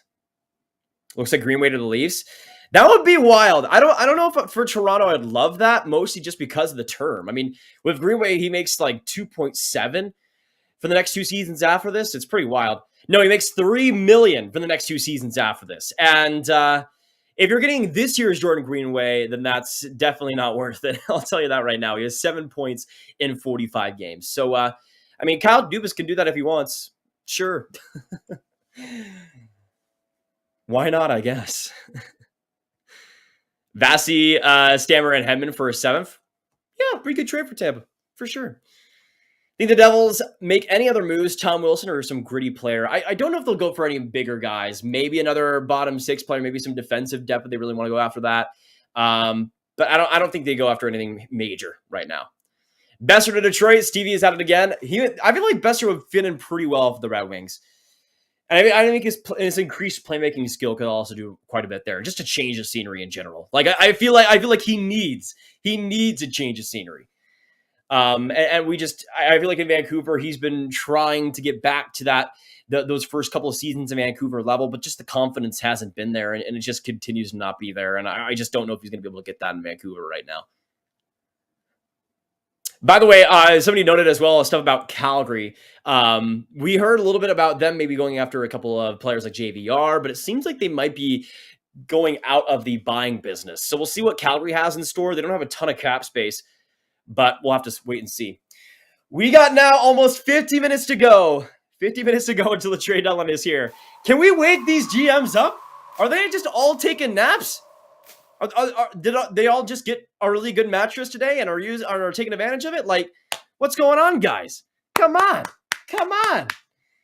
I know we've already seen tons of trades already, but we need to see more. We need to see more. Is CBJ done trading and focusing on the Bedard, or are they trading before 3 p.m.? They don't have a lot of guys left that I think could even be traded if unless teams are really searching for them. That's the thing. 7 trades so far this year, 32 last year. Better get ready. Oh, we are ready, Paul. We are ready. Please.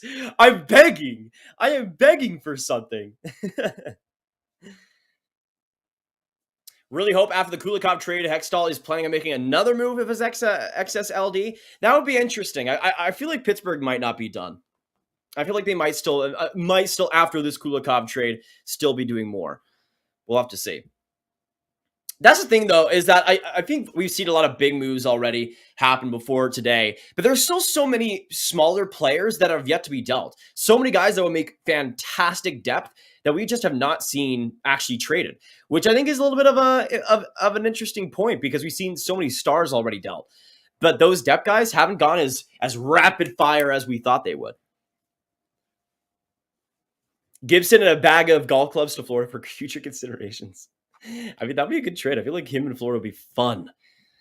Could see Yamamoto freeing up some salary cap and Oilers getting one more trade. If they are going to trade Yamamoto, then that would be the trade I would expect Edmonton to make for sure. Best NHL trade deadline. Let's go. Yeah, 60-second cinema. That's what I want to hear. Hey, if we can all collectively wake up these NHL GMs, we'd love to see it. By the way, from Elliot Freeman, everyone from waivers yesterday cleared.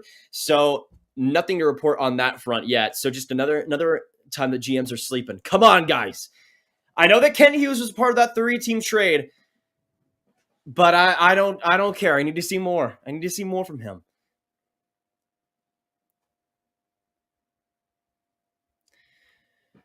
LA Kings trade GM Rob Blake and a bag of pucks to Sportsnet for Grav. I mean, hey, I mean, the LA Kings are a nice destination. But I'd have to put up my new no move clause. Sorry, LA. Just it is what it is.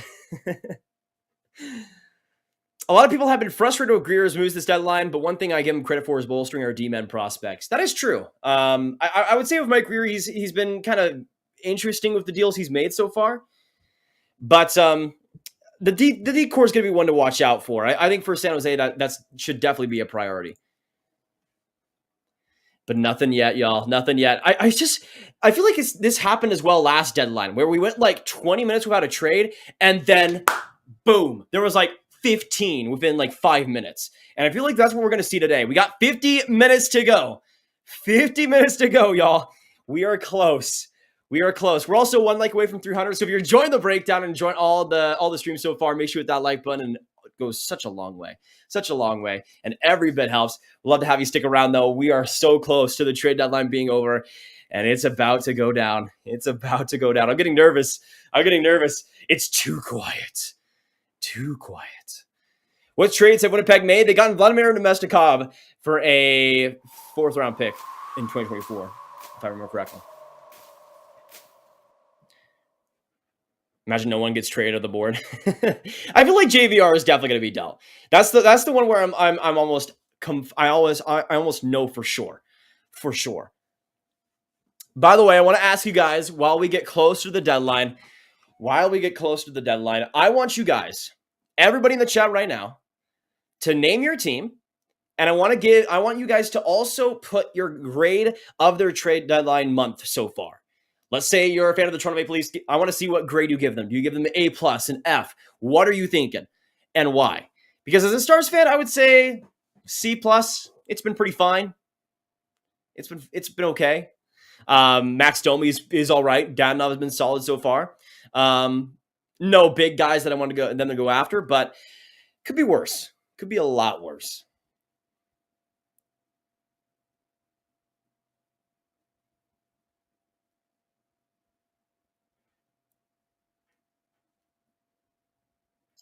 All right.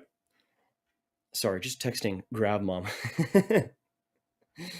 If anyone can Drouin a better player is McKinnon. Drouin would be interesting. I haven't talked about him because I'm not sure how likely an actual deal involving him is, but we'll have to see what happens. Montreal F-. Wow. I mean, I feel like it hasn't been that bad. Gurianov looks okay for them. Getting a pick in the third, being the third team in the Nick Bonino deal is all right. I would say like a D though for them, because I feel like there's so much more potential for them, and they've kind of fell flat a little bit so far. I don't want to. That's why I say so far, because I don't want to discredit Kent Hughes, but this team should make more moves. Like, they should have made more moves than they have already. And if this is it for Montreal, then I'm sorry. I just can't justify this deadline. Julia, tell your mom we say hi. Thank you, Julia. Appreciate it.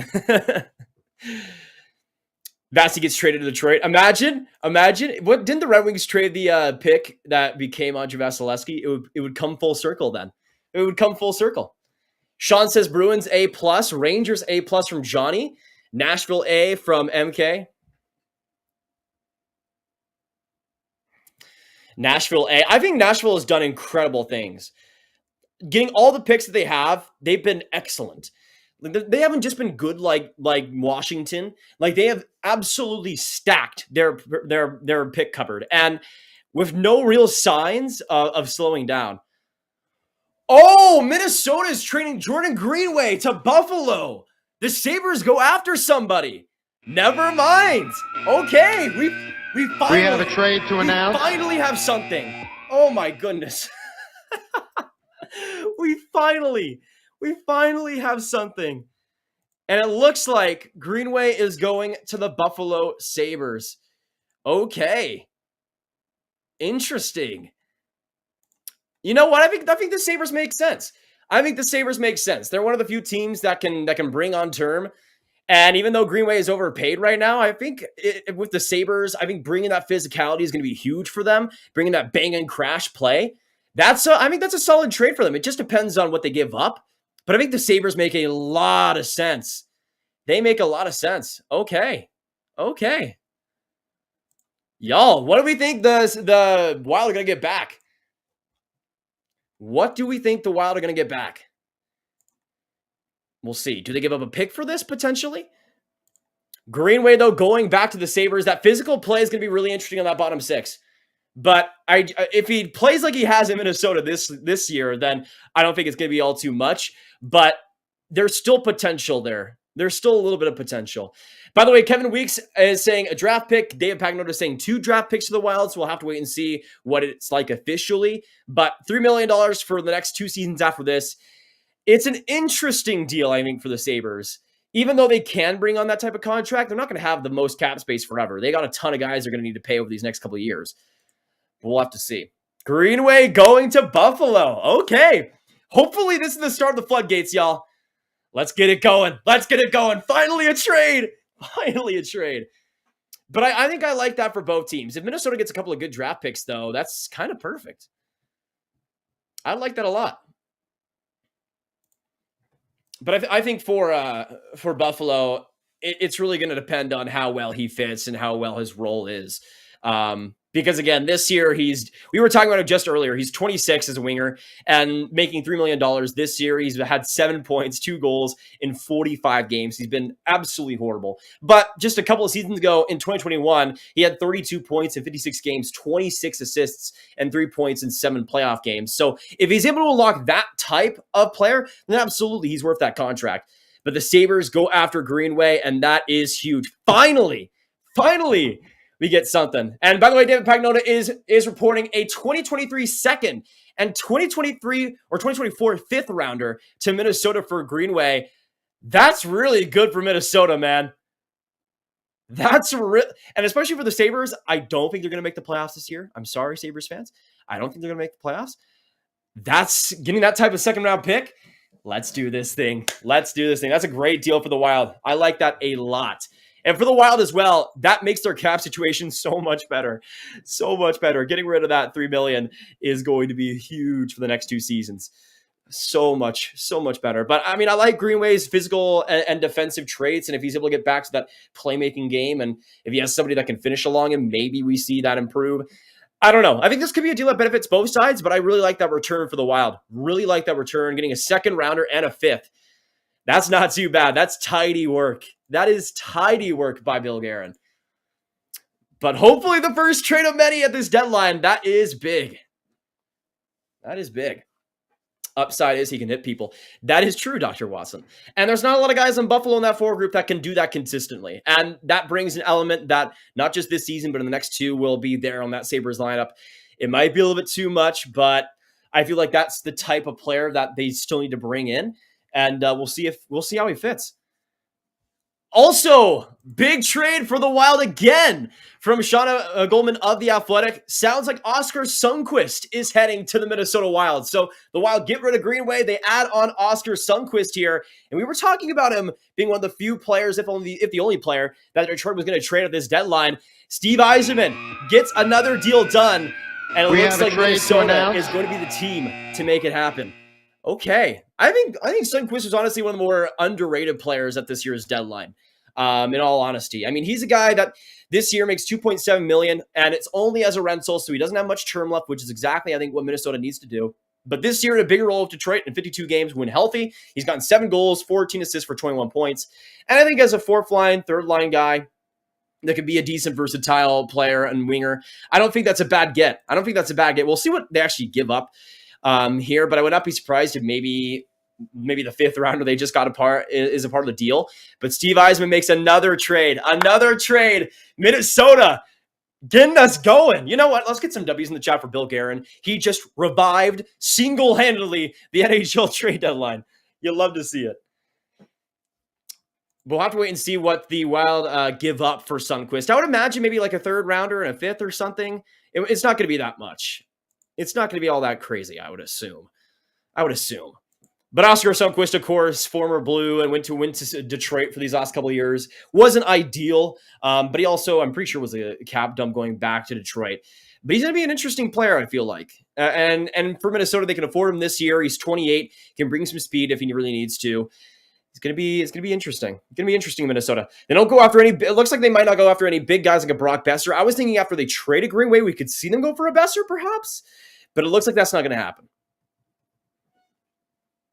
Grav, do you think Carol Vejmelka is going to be traded, and if so, to where? I'm not sure. Maybe if Toronto is going to give up a Matt Murray, or if Buffalo wants to go after a goalie, we could see that happening.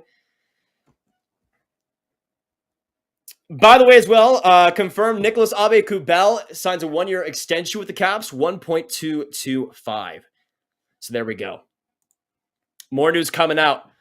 By the way, part of the pack. Okay, so we get more confirmation that a second-round pick is going back to Minnesota for Jordan Greenway. But Oskar Sundqvist soon will be a Minnesota Wild. Steve Yzerman literally in full rebuild. Team will suck for the next 3 seasons. It looks like they might, honestly. At least next year, I really don't have hope that they'll do all that much, which is interesting. It's an interesting situation for them to go for, honestly. By the way, for Michael Russo of The Athletic, 2023 second rounder and 2024 fourth round pick for Greenway. No, oh, okay, never mind. Looks like it's a 2024, actually, it is a 5th rounder. No salary retained on the Greenway deal. That is huge. I was thinking we might see a little bit, maybe like $1 million off that deal, but we don't. So all of that $3 million will be going to Buffalo for the next 2 seasons after this, which I think for the Wild is humongous. Do you think the Hurricanes will make another trade? It's possible, Jackson. I don't think they'll go after anybody big, though. That's the thing. All right, 40 minutes to go until the NHL trade deadline is over, guys. Hit that like button if you're just dropping by. Subscribe if you're enjoying so far and want more trade content just like this. We've been doing so much on the Sportsnet channel throughout this entire trade deadline process, and it's great to have you guys all here for the moment, the time. It is here, and I just have a feeling now that we've seen the Minnesota trades, we'll start to see this thing free up, and we're going to start to see a lot more trades as well. We'll have to wait and see, shall we? So much more action, though, to go. By the way, it looks like Detroit is joining Seattle in a push for James Van Riemsdyk with traction developing as of late. So it looks like Seattle and Detroit in on JVR. Why is Detroit? What?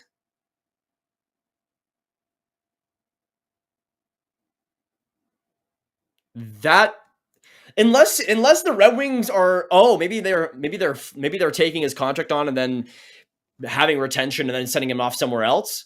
That's the only thing I could think of right now. The only thing I can think of is that. Because there's no way they're bringing him on as a rental after doing what they've done already, right? Right? Maybe? I'm going to let Steve Yzerman cook, okay? I'm going to let Steve Yzerman cook. I just don't know what he's cooking. That's the problem. It's like I'm getting a blind taste test right now. I have no idea what he's cooking, but I can't wait for it. I can't wait. It'll probably taste delicious. I'm just in suspense. Hey, Leah, thank you so much for joining us today. Great to have you. The floodgates, they have opened, Judson. They have opened. We almost got 2,000 in the chat. If you guys are just joining us right now, we've seen a couple of trades recently. Jordan Greenway, we're going to Buffalo for a 2023 second and 2024 5th rounder. And on top of that, we also get Oscar Sunquist going to Minnesota. So Minnesota already involved in a couple of deals, and JVR potentially Detroit and Seattle in on him. We'll have to wait and see, though. What are your thoughts on Domi to the Stars trade? I like it. Didn't give up too much, and I think he fits pretty well. Exactly, Super Strike. I don't see the Red Wings. It's got to be a 3-team trade. It's got to be a 3-team trade. There's no other way that happens. Because it would be so weird for Stevie to trade all these rentals like Bertuzzi and everything, all these players like Bertuzzi, and then to just bring on James Van Riemsdyk. Like, why? Makes no sense to me. 0 sense. But we'll see. We'll see what Steve Yzerman has cooking. Do you think the Jets are done? If not, who do you see them getting? Well, Logan Stanley has requested a trade, so we could potentially see him going. I would not be surprised if they go after another depth forward, perhaps. I thought Jordan Greenway maybe made a little bit of sense. That's obviously not going to happen anymore. Maybe a player like Nick Ritchie, perhaps, if they're going to go after somebody. Maybe a Connor Sheary from Washington I could see as a pretty good fit. Does Dallas have a Connor Sheary type or at a depth D-man? I would, if Dallas is going to trade for anybody, I'd want it to be depth. That's what I would want. And I was thinking Trevor Van Riemsdyk was going to be kind of a perfect fit, but it doesn't seem like he's going to be dealt at this year's deadline, which is a little bit unfortunate because, again, I think he would be a perfect puck-moving fit for Dallas. We'll have to wait and see. Let us know, though. We got less than 40 minutes to go until the trade deadline. What do you guys want your team to do next? Which player do you want them to go after realistically at this deadline? What do you want them to give up that they're going to be selling? Let us know. Let us know. I just woke up in the news on the Pens. They've got Nick Bonino officially. That's the big one. And they also got Dmitry Kulikoff from Anaheim. And gave up Brock McGinn and a 3rd-round pick. Red Wings are ineligible for a 3-team trade due to maxed out salary retention. That's a really good point, Brand. That's a really good point. So apparently, the Red Wings are maybe just going after JVR to go after JVR? Okay, now I have no idea what Stevie is cooking. Now I'm kind of scared. What he's cooking? You know, even the best chefs make mistakes, right? Even the best ones, they can make mistakes, right? If Detroit goes after JVR as just a rental, I'm gonna lose it, bro. That's gonna be so funny because there's no way they're making the playoffs. What? By the way, Shauna Goldman of The Athletic confirms Dryden Hunt looks to be on the move again, this time to the Calgary Flames. Do not let Brad Treliving cook. This is what you get. This is what you get.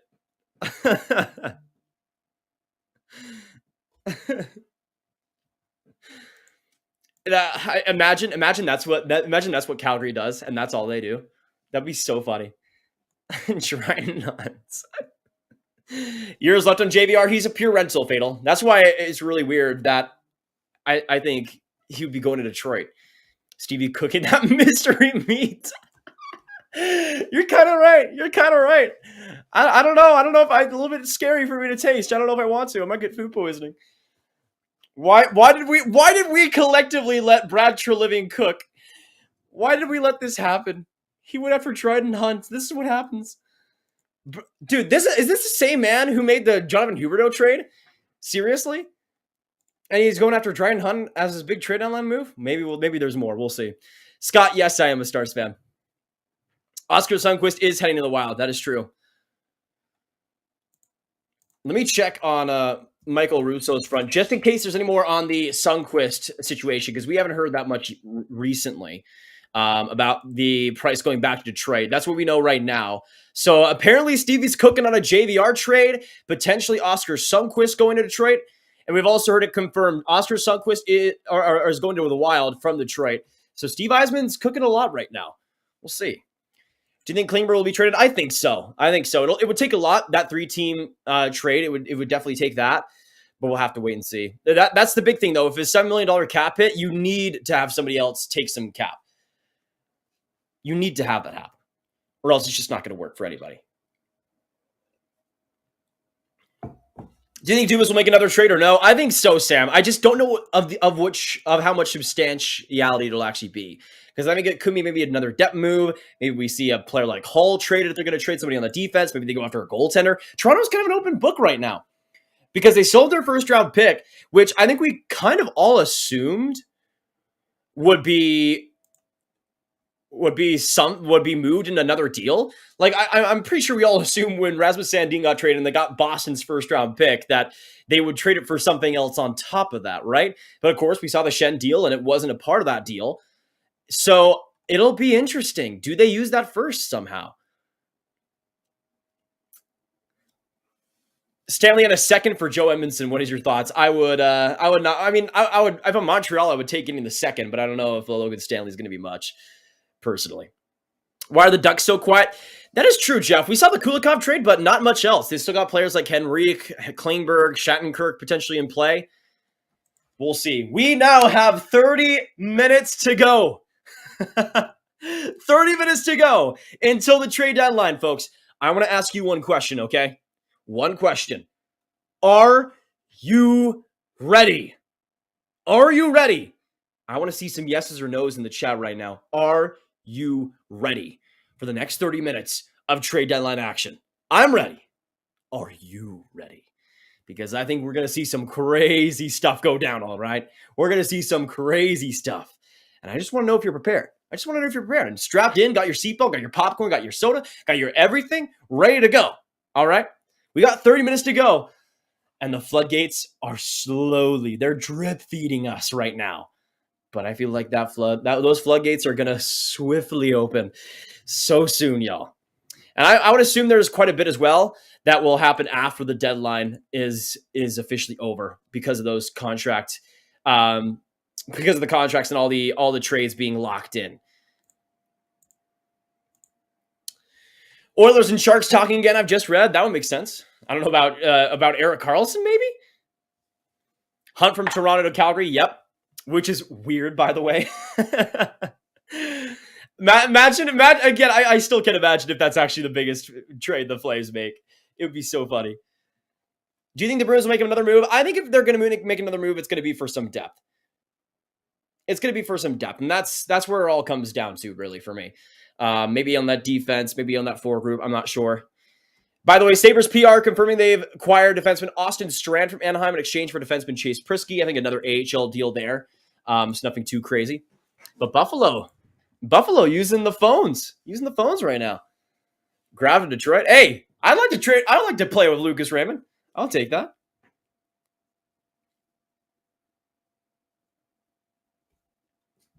I've heard Edmonton to Tampa. Yeah, that's been rumored. That's been rumored, Hutsy. We'll see if it actually does end up happening. There was the talk about that happening last night, potentially. It could still be in play. And they've also been in play on John Klingberg, too. So maybe Tampa's cooking up something. We'll have to wait and see. We got 2,000 people in the chat. Thank you guys so much for joining us tonight. Great to have you guys all joining us. We got less than 30 minutes now to go. I want to know, what do you guys think over the next hour will be the biggest trade we see? Because just a couple of years ago, we saw the Jacob Verada and Anthony Mantha trade come out of nowhere. And I have a feeling we might see something like that happen again. I have a feeling. Sabres must think Greenway will add toughness. I think they'll be disappointed. We'll see. I think it might bring an element that they don't quite have, but it will really depend if he's consistent there, because that's just been such a big problem in Minnesota. Kind of glad Calgary hasn't made any moves. I love this team, maybe except maybe Gilbert and Lewis. I mean, that's the thing, though. I think for Calgary, I think we saw them maybe even floating the idea of selling, which I think for them would make sense.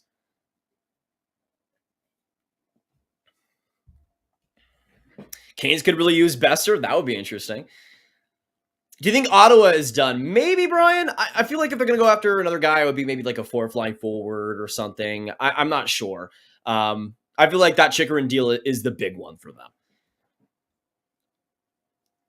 What's the wanted price for Besser? I mean, if you give up, I would assume if you give up like a second round pick and a great prospect, I could see it happening. By the way, confirmed in the Oscar Sunquist deal, a pick is going back to Detroit. We don't know what the pick is, but a draft pick is going back to Detroit for Oscar Sunquist. I would imagine a third, if I had to assume anything.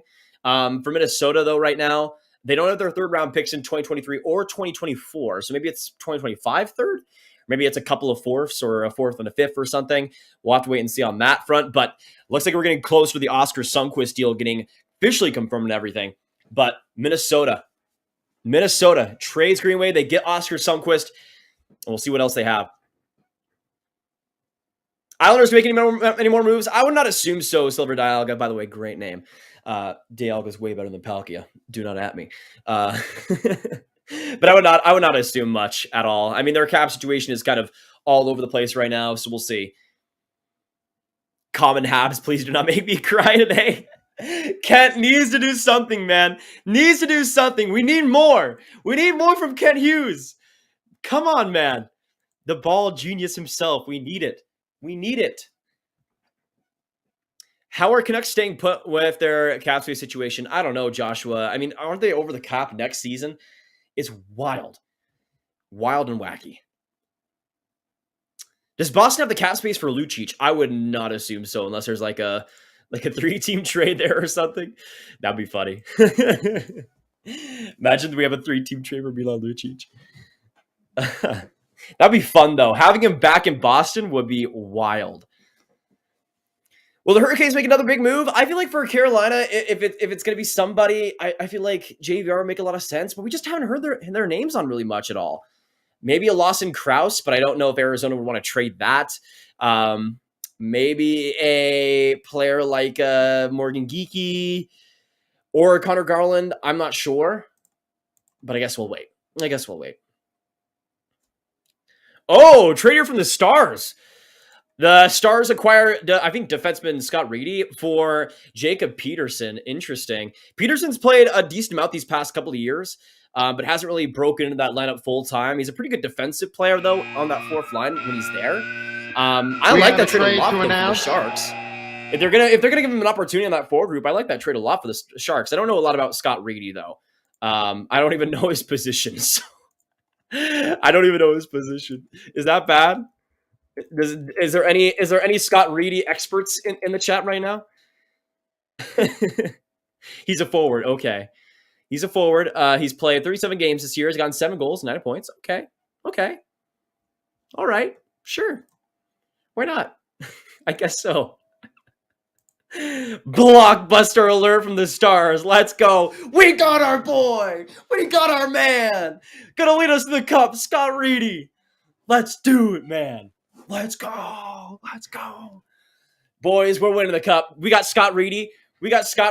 It's just all up from here.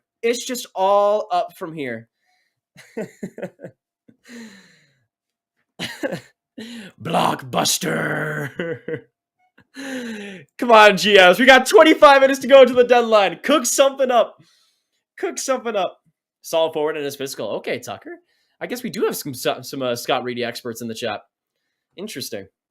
Maybe he plays in that forward line. I'm not sure how much room is there, though. John Gibson would be a great pickup for the Toronto Maple Leafs. That would be wild, Carl. Scott Reedy bought me a McMuffin once. Yo! Can he buy me a McMuffin if he comes over here? I take that. Dallas needs Klingberg back. No, we do not, AZ. No, we do not. We need defense on the defense. We need defense. Klingberg is not the guy. Schmaltz going to move or just a tease from the Yotes? I would assume a tease. Because to me, I look at Schmaltz and I feel like that's more of an offseason deal if it's going to happen, honestly. We'll have to wait and see. By the way, a little bit... Oh, Elliot Friedman is going to Detroit. Oh my gosh. Elliot Friedman confirming JVR is going to Detroit. Dude, why? Okay. JVR has officially been dealt, and he is going to Detroit. What is Steve Yzerman cooking? What is happening? Why? I mean, okay, all right, whatever. Okay. Stevie, man, what is going on? JVR is going to Detroit. Maybe they flip him, potentially. But that's really weird. They've already traded Bertuzzi. They've already traded Roenick. They've already traded a bunch of guys. They've already traded Oscar Sundqvist. Yet they bring on James Van Riemsdyk as a rental who makes $7 million. And yes, I think will be good in Detroit. I think he's a pretty good fit on the team itself. But when you look at what's going on with them, what's the plan? What is the plan?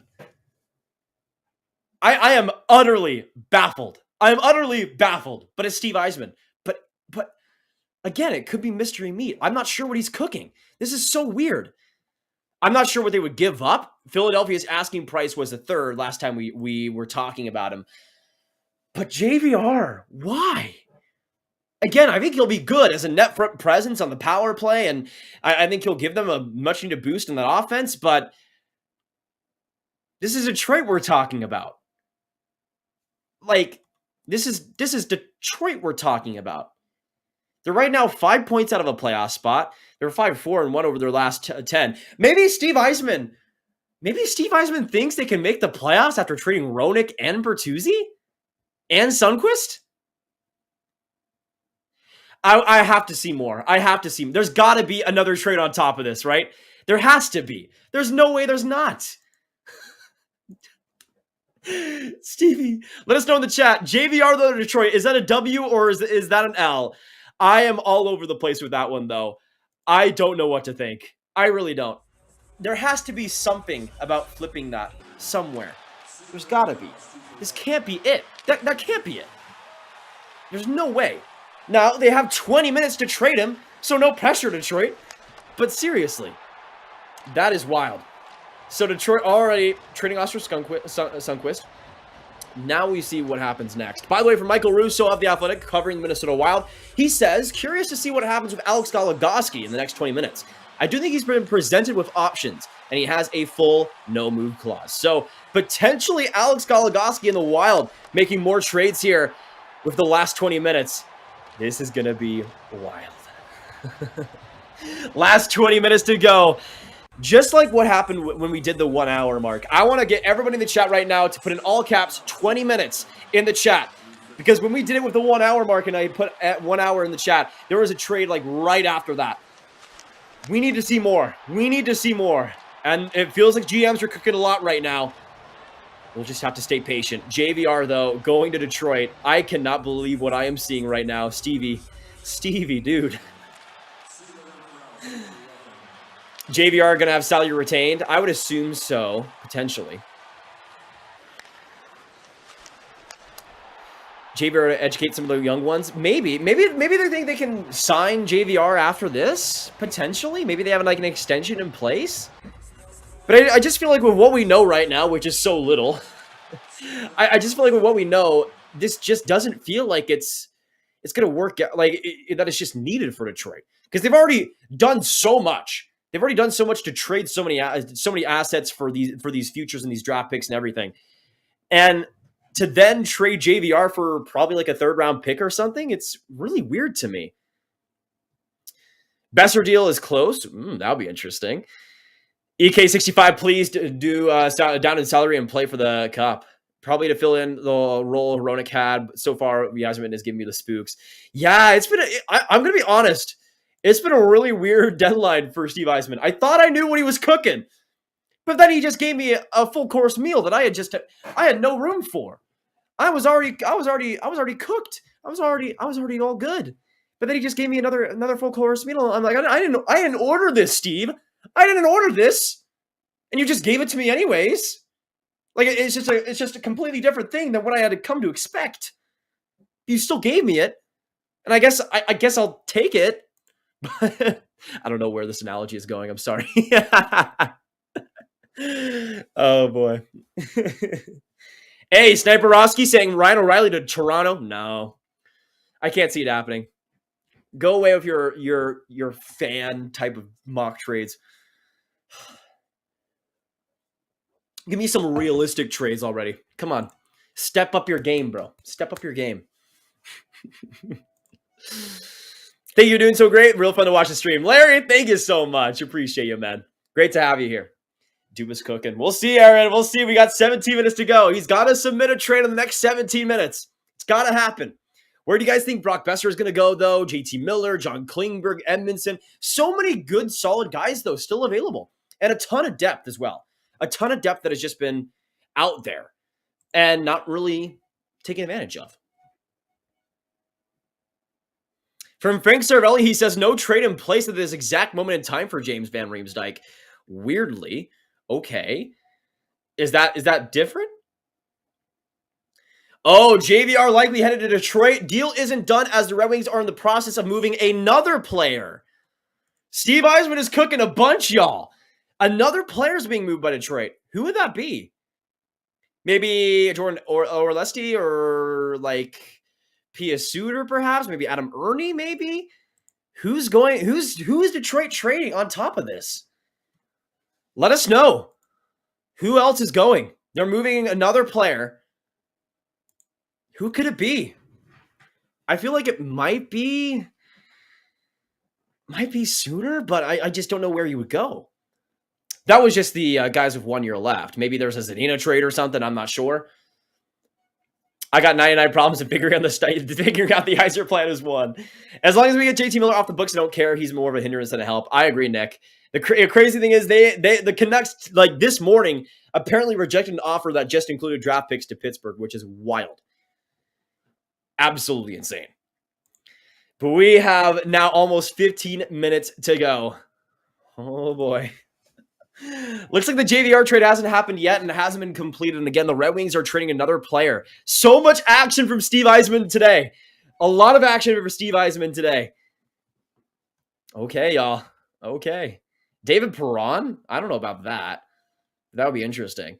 I feel like a Perron is a little bit harder. He makes $4.7 million for this year and next. And he has a modified no trade clause, 10-team no trade list. So it would obviously be hard to get rid of his contract, but maybe. 15 minutes. 15. This is too stressful, man. This is too stressful. Oh, too much, man. That's the thing, though. Somebody mentioned in the chat, Sunquist being the guy. Are the Red Wings, is that the player that they're in the process of moving, Oscar Sunquist? Because I don't know if that I didn't feel like that would be the thing to make it happen. Because right now they have $35 million in cap space. So why would they? What is Steve Yzerman doing? What is Steve Yzerman cooking? The Red Wings have $35 million in cap space. Why are they waiting to move another player? Is it just because they need to wait because they're trying to get that done first? Or is there something more to this? Perhaps. maybe, hear me out.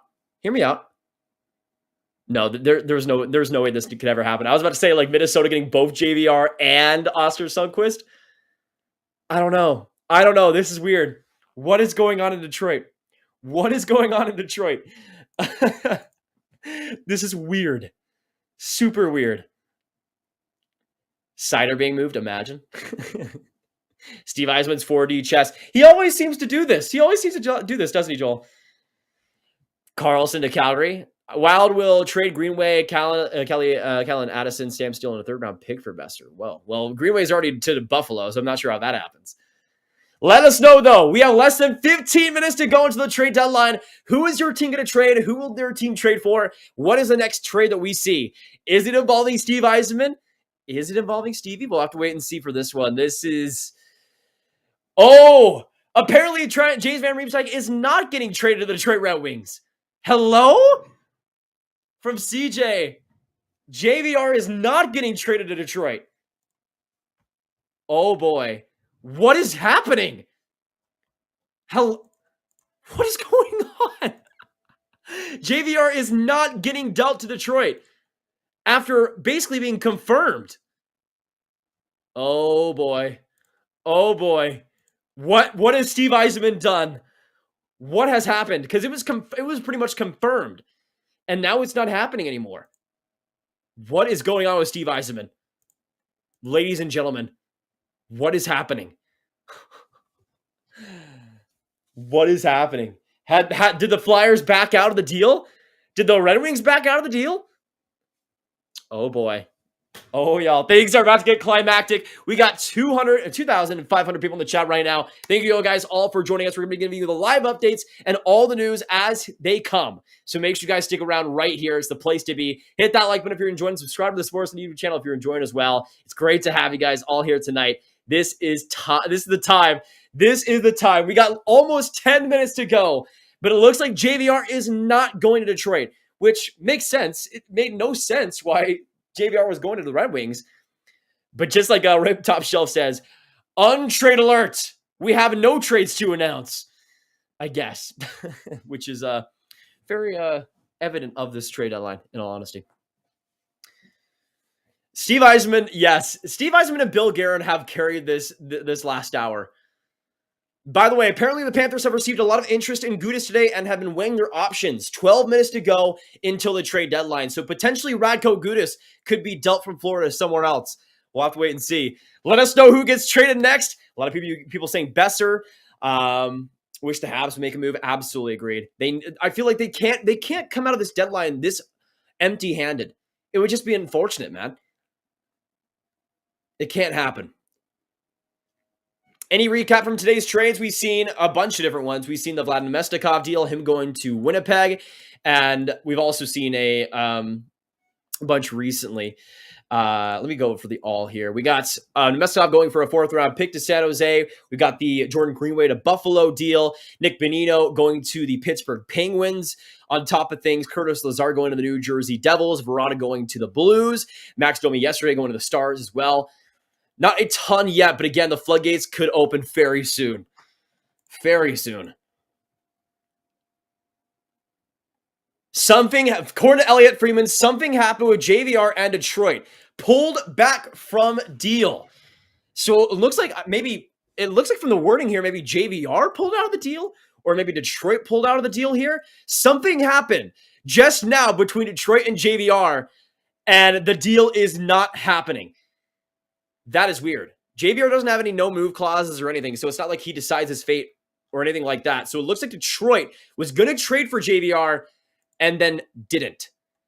They were right on the verge of making it happen, and then it didn't happen. So this is wild. What is Steve Yzerman cooking? What is Steve Yzerman cooking? And we got 10 minutes to go until the trade deadline. And just for reference, everybody, as well, we have trades that can be confirmed after the deadline, but the trades that are going to happen need to be submitted before 3 p.m. Eastern. So any trades that are going to happen need to be submitted before that. We now have 9 minutes to go. This trade deadline has been so climactic, but it's all come down to this. Hold on to your seats. Get your seatbelts going. Oh, boy. Oh, boy. I'm scared, guys. I am scared. This is not looking good. This is not looking good. What do you guys think is going to happen next? Let us know. I think Klingberg gets traded next from Charlie. Nikita Kucherov to Ottawa Senators. Edmonton to Calgary from K-pop clips. Brett says, come on, Howland. Dubas do something from Leo. Edmonton to Edmonton. Edmonton to Edmonton. That's satisfying to say.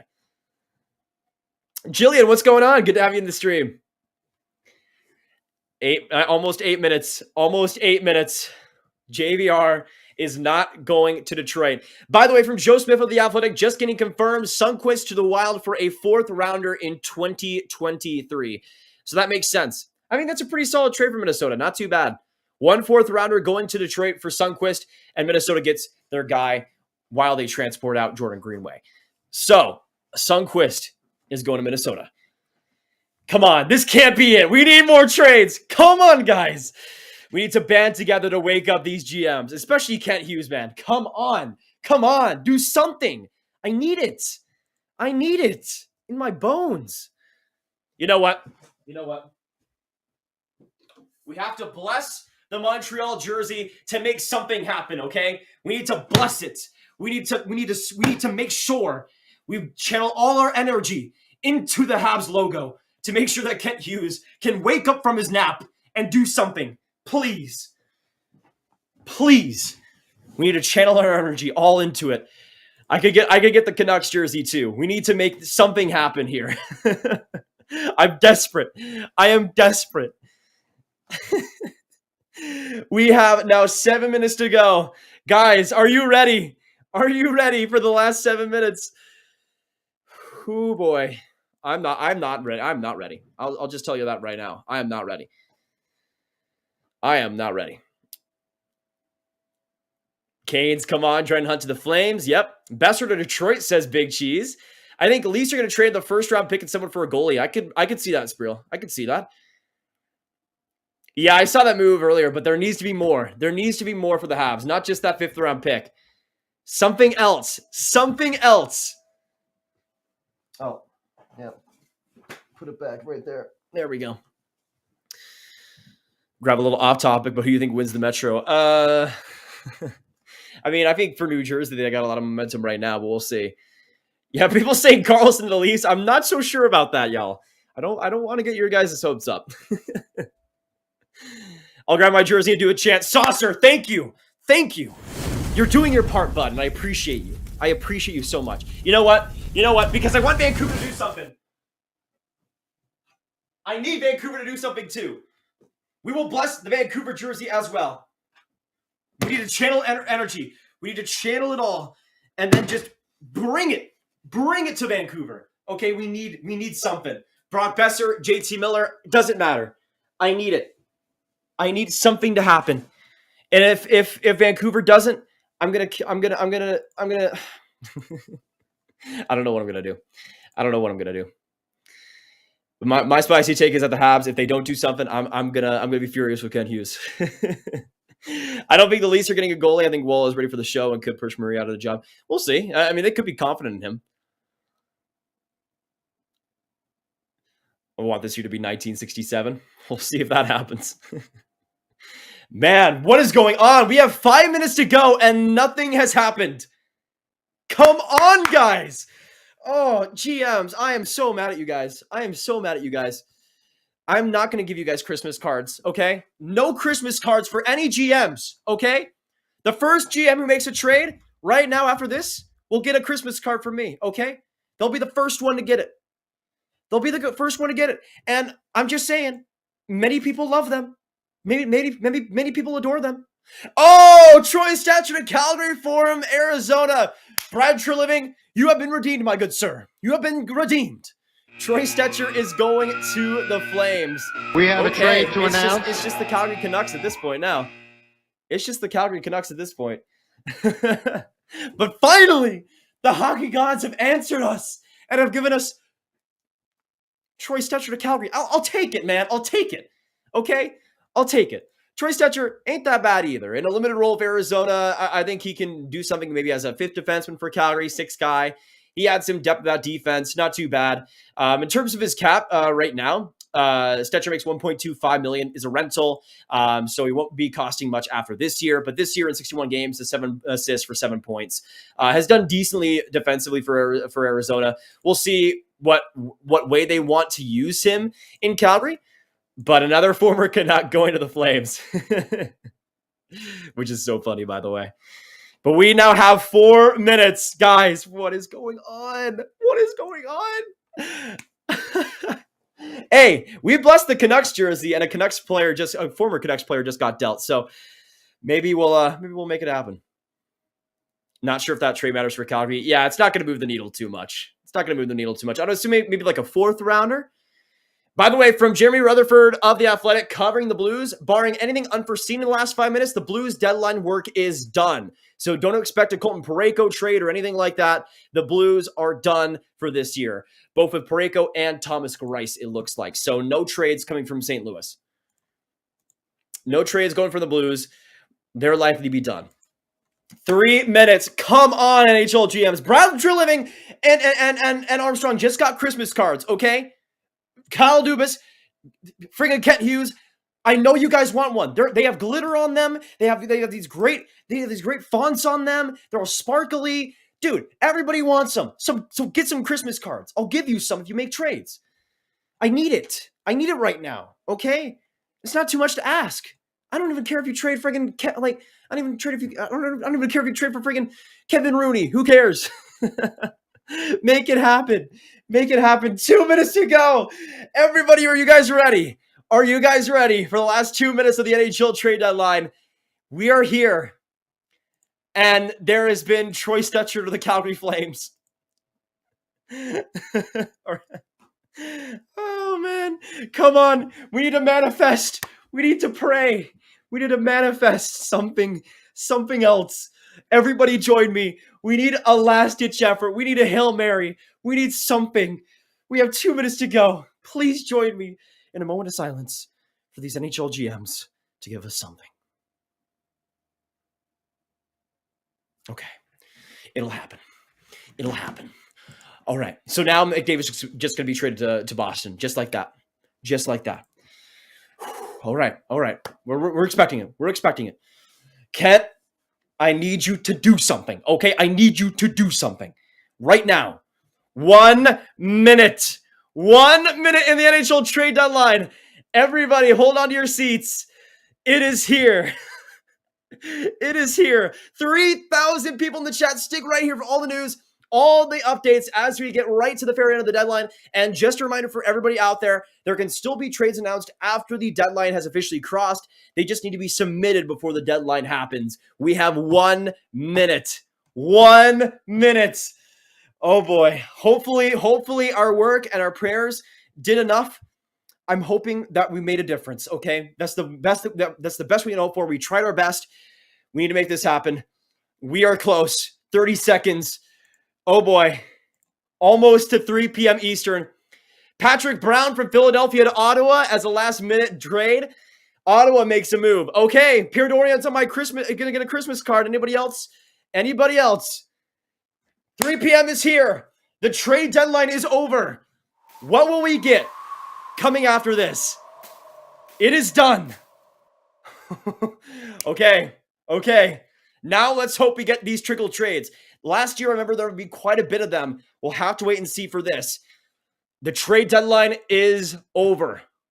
And now we just have to wait. Let's see what arrives. Let us know in the chat. What do you guys think were the last minute deadline moves? Come on. Our prayers need to have been answered. It needs to have happened. I'll try to give you guys as many updates as we can. And again, trickle trades are very likely to happen here. Very likely, and if it doesn't happen, I'm going to say so much because there's so many guys still available. Joel Edmondson, Mike Hoffman, Josh Anderson, Sam Reinhart, Sam Bennett, Anthony Duclair, Kevin Hayes, JVR wasn't even traded. Brian Dumoulin, Trevor Van Riemsdyk, Connor Sheary, Kraus, Schmaltz, Richie. You got Vejmelka. You got FNC. You got Fabro, Barry. You got Stanley, Klingberg, Henry, Shattenkirk, LeBanc, Bonino, Sturm, Reimer, Geeky, Donato, Susie, Besser, Miller, Garland, Myers, Demko. So many guys here. Carolina is done for the day. No trades from confirmed there. So the Canes are done. No trades coming out of Carolina. Nothing else besides the Gostisbehere and Puljujarvi trades. Come on. Come on. Somebody give us the Hail Mary. Per Jeff Merrick, Rasmus Asplund from Buffalo to Nashville. Okay, that's a pretty under-the-radar move for Nashville. Really excellent defensive player. Really excellent defensive player, and the Preds get him. I wonder what the Sabres are going to get back. The Sens send a 2023 6th-round pick to Philadelphia for Patrick Brown, so the Sens add a fourth-line guy there. Rasmus Asplund goes to Nashville, though. Come on, guys. Come on. If Rasmus Asplund is our big trade deadline move, I'm going to freak. I'm going to freak. Oh, boy. Come on. Come on. Come on. I'm begging. Oh, no. JVR was not traded. Oh. Can we get... I want to see every single person in this chat put an L in the chat for Philadelphia. I don't care if they got a 6th-round pick for friggin' Patrick Brown. Not trading JVR is a humongous L. Are you kidding me? I want to see everybody do their part and shame the Philadelphia Flyers for this. Nashville is extending Dante Fabro, so Fabro's not dealt, and he gets extended right at the end of the deadline. We need to have huge L's for the Philadelphia Flyers. That's one of the worst trade deadlines ever. Friggin' Montreal, man! Where is Ken Hughes? Where is Ken Hughes? Joel Edmondson, Mike Hoffman. Why is Mike Hoffman still on the team? Why is Mike Hoffman still there? Dude! From Elliot Freeman, JVR was not dealt whatever was possible to not get consummated by Detroit. So there you go.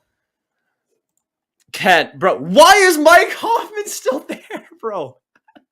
Why do they keep Mike Hoffman? I don't even care if you got like a 7th-round pick for him, bro. You can't do that. You can't do that, man. Bro. Kent, my man, my brother, what's going on? I mean, do you want to talk about it, dude? We can talk about it. I know you've struggled right on this deadline, but not trading Mike Hoffman? I can get not trading Joel Edmondson, but not trading Mike Hoffman?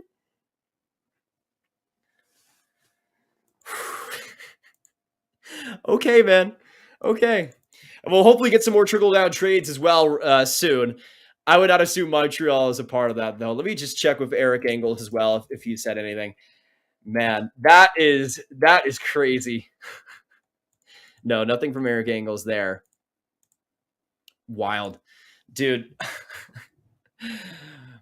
By the way, from David Pagnota, Stars were working on trying to land a defenseman. Not sure where that stands now. The deadline has passed. So apparently the Stars were going after somebody, but might not happen. By the way, from Jeff Merrick, Fabro's extension is 1 year at $2.5 million, and the LA Kings have traded Austin Wagner to the Blackhawks for future considerations. Wow. You know what? I think we need to channel our energy. I want to see a wave of L's for this amount of work from NHL GMs. Like, I'm sorry. Obviously, a bunch of the stars were still gone. But there was so many players still available. There's still so many rentals available that could have been dealt, but they just didn't. And man, they need to do better. I'm sorry, they need to do better. I know that I know I'm not in a place to say they should have done better after all that they've done, but they need to do better. Simply put, they deserve to take the L's today because this was a sham. This was a sham. Ugh, how dare they? How dare they? By the way, also confirmed the Habs are done for the day, and Joel Edmondson wasn't moved.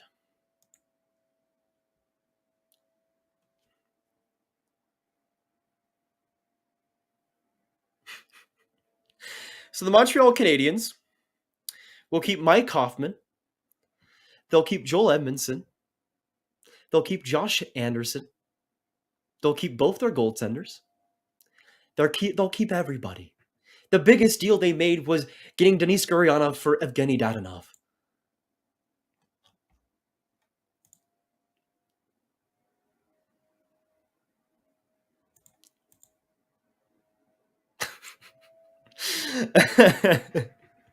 Oh man, this is nuts. This is nuts. I can't even. This is wild. Friggin' Montreal, man.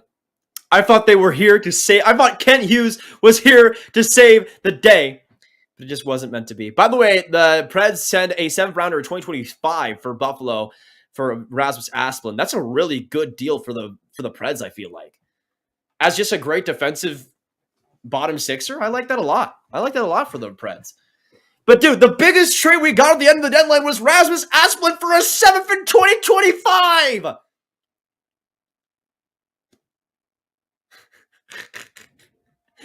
$2025. Oh man, I can't believe it. Can you believe the scenes that we are seeing tonight? Unbelievable. Must say, Ducks were insanely disappointed. That is true as well. They only traded Kulikoff. That was it. That was all that we saw. Now, I think it's fair to say that we can now get into winners and losers. Let me know, Nick and Luis and everybody. But that was nuts. We'll have to see if there's anything else here. We haven't seen any other rumors about anything trickling out, though, outside of this, which we'll have to wait and see if there's anything else. But we'll keep you up. Bruins fan here. I'd say Toronto won the trades this year. Okay, Travis, I see you. Yep.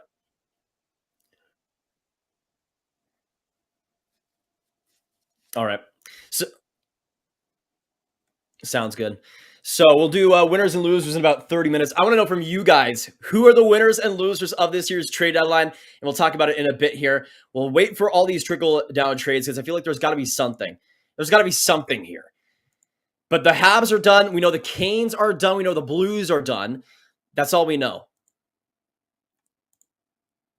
That's all we know. Toronto did well. Winner future considerations. That is true, Jeff. That is super true. As we're too quiet. That is also pretty correct, Logan. They went for Lars Eller, of course, for that second rounder. Nothing else on top of that, though, it looks like. We'll have to wait and see. JT Miller and Brock Besser are staying in Vancouver. That is confirmed. JT Miller and Brock Besser are staying in Vancouver. Now confirmed. Man, I thought Brock Besser was definitely going to go.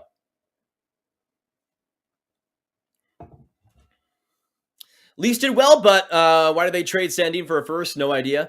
I mean, it's a logjam at defense, and apparently that might be what the Leafs are sticking with. We heard a lot of news about maybe the Leafs going after another big trade. We haven't seen that though yet. Maybe that's something that we see trickle in as well. But we know that the Canes are done. We know we know, of course, that the Blues are done and the Habs are done. That's all we know right now. Biggest loser is Montreal right now. As of right now, I think so. It's just a super. I know that a bunch of their guys were injured, but like, you couldn't have gotten a 7 for Mike Hoffman. Like, really? He's not going to stay. It's not going to happen. Kings did very well, but they didn't trade Walker yet. Yeah, I think Gavrikov and Korpisalo is fine. Though with the whole quick side of things, it's a little bit interesting. We'll see how that fares. Of course, him being so disgruntled with that trade, now being in Vegas. Unbelievable. This breaks my heart. I wanted Besser in the wing wheel. It would have been a really interesting fit. I think in a trade, he would have been really, really fun. And that would have been, I think that would have made a little of sense as well with their timeline, because we know that they're trying to get younger. They've added a ton of picks, and we've seen that already. But it might have just been an asking price thing, or it might have just been a cap thing as well. L for Vancouver from Tyler. Canucks made sure they will not be very competitive for the next 7 years. Yeah, Lane, I really wish they went after or traded a little bit more this deadline, and at least kind of retooled around the offseason. Ooh, looks like Klingberg has been traded to the Minnesota Wild. Bill Guerin has saved the trade deadline. John Klingberg is a Wild, and the Ducks got it just under the wire. We have a trade to announce. Klingberg deal. Finally, we got something. We got something cooking. And we know now there's some trickle-down trades. Let's go. Klingberg is going to Minnesota. That's a really interesting fit. That is a really interesting fit. Now, John Klingberg, for Wild fans, has been the worst defensive player in the entire league this year. So there's that. But if you can shelter him, his power play impact is incredible. His passing game is very forward-thinking, and he has some great speed and some great skating. And in Minnesota's system, maybe they do have a lot on the power play. I'm not sure where they would go with that. Maybe we see Goligoski go the other way. But of course, he only makes $7 million for this year, so he's not going to be having any more term outside of that. So they get a big rental here in Klingberg, who, especially offensively, can do a lot for them. But him in Minnesota is going to be interesting. Him in Minnesota is going to be pretty interesting. Big trade alert. Let us know what you guys think the Ducks are going to get back in this deal.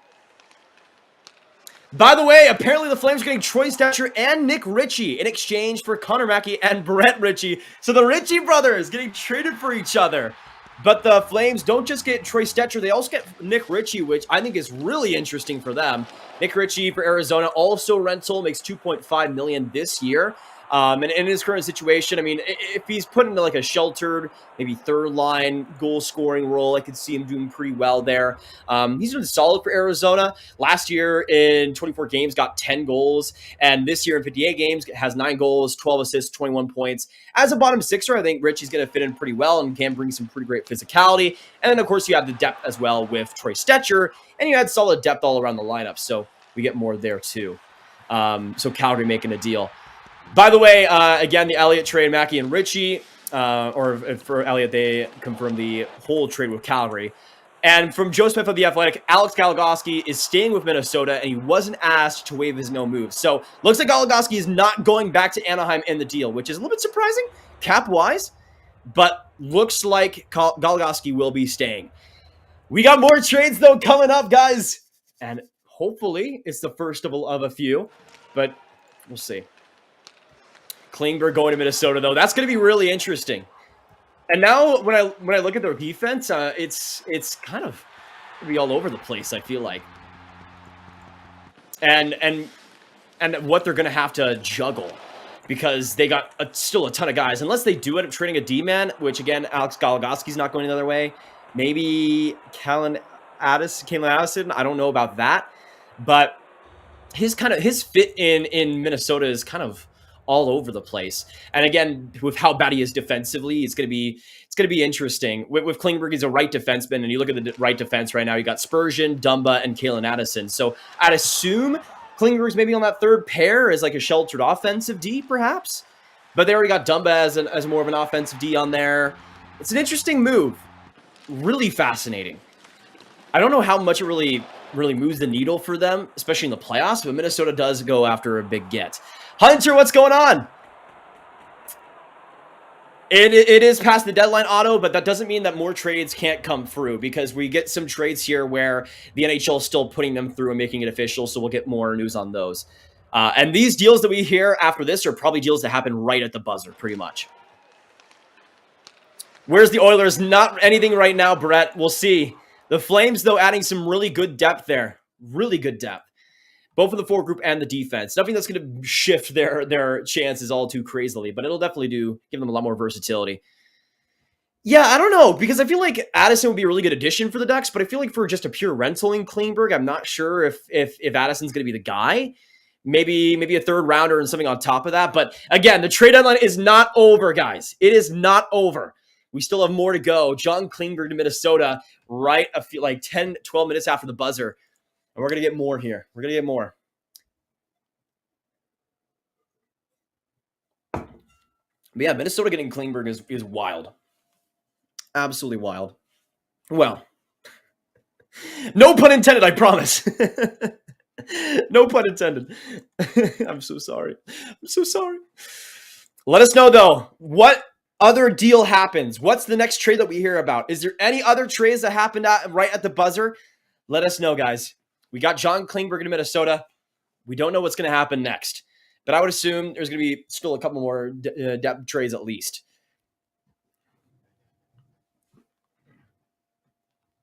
Where's the Senators? You mean the Sens made a move? Nothing right now besides getting Patrick Brown earlier, about 30 minutes ago. They traded a 6th-round pick. What do you think of Barry Hayton's season rebound? He's been excellent, and I think it's mostly been just the opportunity that he's gotten offensively. But it's huge, and that's really, I think, the biggest reason why he's been able to do so much better. Sorry, I was smashing stuff around me after Montreal not doing nothing. Hey, that's respectable. That's respectable, Samurai Knight. Grav, what is your opinion on the O'Reilly trade? It's been excellent so far, especially Chari being a part of it has been a really underrated addition for that Leafs bottom 6. But I think it's been paying dividends so far. No, Ryan, no moves from Montreal confirmed, which is really, really disappointing, but I guess it is what it is. Where's the Kraken? When are they going to trade Susie? We haven't heard anything about the Kraken, interestingly. How do you feel about the Oilers? I didn't think they really needed to make anything else.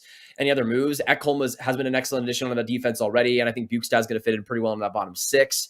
So unless they were going to add like another depth forward, I didn't think that they really needed to do much. But man, JVR staying put. That might be the most surprising thing out of this trade deadline. But also, this is Chuck Fletcher we're talking about, and now that I think about it, it's not that surprising at all.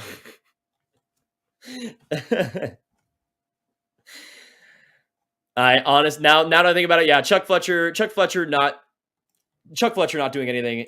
It's pretty funny.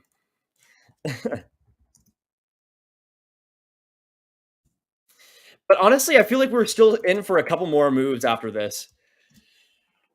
Just a couple more, and we'll see what they end up being. Obviously, we now have John Klingberg to Minnesota. But we'll have to keep our eyes open. We'll have to keep our eyes open, y'all. What happened with Detroit? Apparently, they were going to go after JVR, and then they just didn't. And there was something that held up the deal. Maybe it had something to do with health, potentially. I'm not sure. But that's what it kept up with, to be honest. That's what kept it up.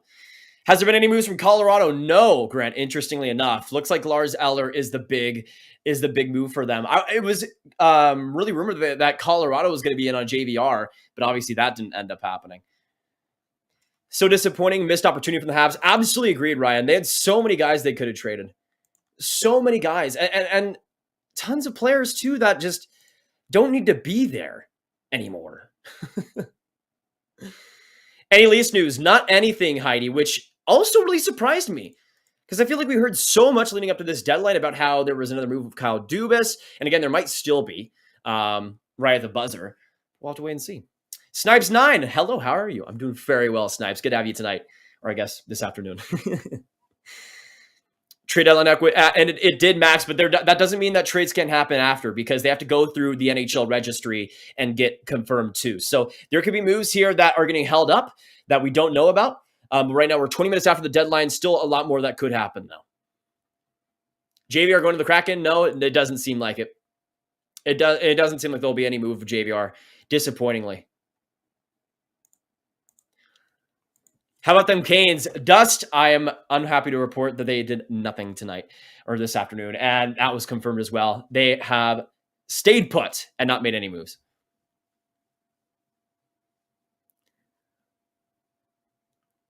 Are Bruins done? We haven't heard anything about them. There was some reports that they might not be done earlier, but I think they were going to go after anything more than maybe like a depth player like Troy Stecher, perhaps, and obviously he's gone. But it doesn't look like there's going to be much here on Boston's end. But they've already done a ton, and I don't think like they need to add too much more. Palika, what's going on? And Daniel, hello from Trail BC. What's going on, Daniel? Good to have you tonight. Grav, I love your content on the Stars. Max Domi to Dallas. What do you think of that trade? He has no defensive ability, but I think as a center, he's done really solid for Chicago, and faceoff wise is not bad either. But I think his offense, especially 5 on 5 and even on the power play, has been really exciting to watch this year. And I think he's been kind of the most the underrated player, stirring the drink in Chicago offensively this year, and really carrying them in a lot of ways alongside Kane. So I think in Dallas, maybe alongside Sagan, we see that pairing happen. But it's going to be interesting to see. By the way, the Wild officially confirmed Oscar Sunquist to the Minnesota Wild, and they do give up a 4th-round pick in 2023. So there you go.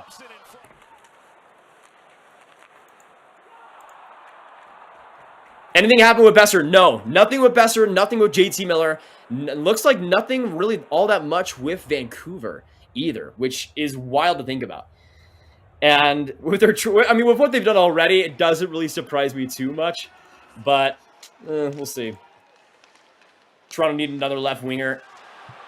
Colorado won't say they are done yet, according to Twitter. Ooh, okay. Maybe they have something cooking at the end. Are the Wings done? It looks like they might be, Richard. What's the return for Klingberg? We haven't learned it yet. Nothing on that yet, but I would assume it's probably like maybe a 3rd-round pick or something. By the way, currently at 17 trades on trade deadline day so far. I think there was like, what, 50 or something last year? Hey, Nicholas, no. You guys are the reason why this stream is going and why I'm so happy to be here. It's been every single year trade deadline is fun. And even though this trade deadline so far hasn't been the craziest, just being here with you guys and answering your guys' questions and just reacting to all these trades has been just a blessing. And I don't take any moment for granted because I love y'all. And it's so fun to be here. Trade season is my favorite season. And it's been this one, let's be honest, even though this day hasn't been crazy, this month has been insane. And I think we still need to give credit where it's due. I wonder if Calgary's going to get something. They already went after Troy Stetcher and Nick Ritchie in a deal, but I'm not sure if they're going to do much else after that. But we'll see. Are the Sabres done? We'll see. It kind of seems so, though. And is Montreal done? Yes, Montreal is done, confirmed. Can Boston be the first team to win the Cup win, finishing first overall since Chicago did it in 2013? I mean, it makes sense. It wouldn't surprise me at all. But again, this is the NHL playoffs we're talking about, and anything can happen. Tampa Bay. Just ask Tampa Bay. By the way, hi from Edson, Alberta, bud. Brett, good to have you this afternoon. Good to have you. And let's hope the Oilers do something else for you, man. I'm kind of bummed that Miller or Besser haven't been traded. I absolutely agree, Charlie. It's been disappointing. And especially since we learned earlier that they had a potential offer on the table from Pittsburgh for draft picks, and they didn't trade JT Miller. So disappointing. All right, let's see. Joe Smith putting out the details on the John Klingberg deal. So, John Klingberg trade details and what the Wild will give up have now been made official. To the Wild, they will be sending, or to the Wild, they'll get John Klingberg, and the Wild are sending a 4th in 2025, Andre Suster, and rights to Nestorenko. The Ducks are retaining half the salary on John Klingberg. What? Hello? So Nikita Nestorenko, 21-year-old, was drafted in the 6th round back in 2019 by the Wild, playing for Boston College, has 30 points in 32 games this year. Okay. So it's just the rights to him. So he's obviously not signed, but the rights to Nestorenko. That's interesting. Looks like Anaheim went for more of a prospect return than a pick return, only getting a 4th in 2025. But that is interesting. So we now know what the Wild have to give up for Klingberg. But honestly, I feel like you might as well do it with the offensive ceiling that he has, even if defensively he's a tire fire. Again, when he's sheltered in the right roles, he can do a lot on offense and move the puck extraordinarily well. And you see on this clip, on a couple of clips, how well he can shoot the puck too. But that's interesting. That's interesting. Not the craziest return. I like that a lot from Minnesota. Let us know in the chat. With the return now revealed, who wins the John Klingberg trade, Minnesota or Anaheim? Let us know.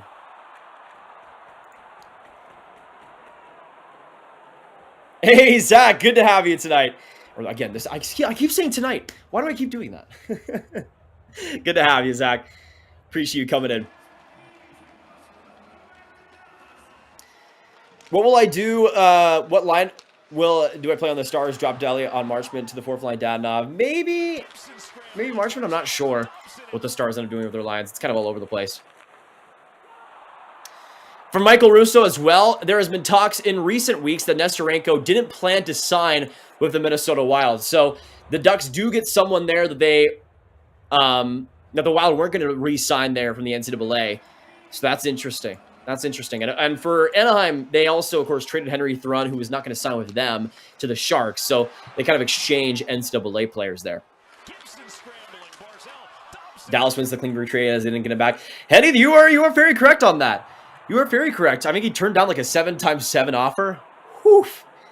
Yikes. Imagine if the Stars signed that. I'm so grateful.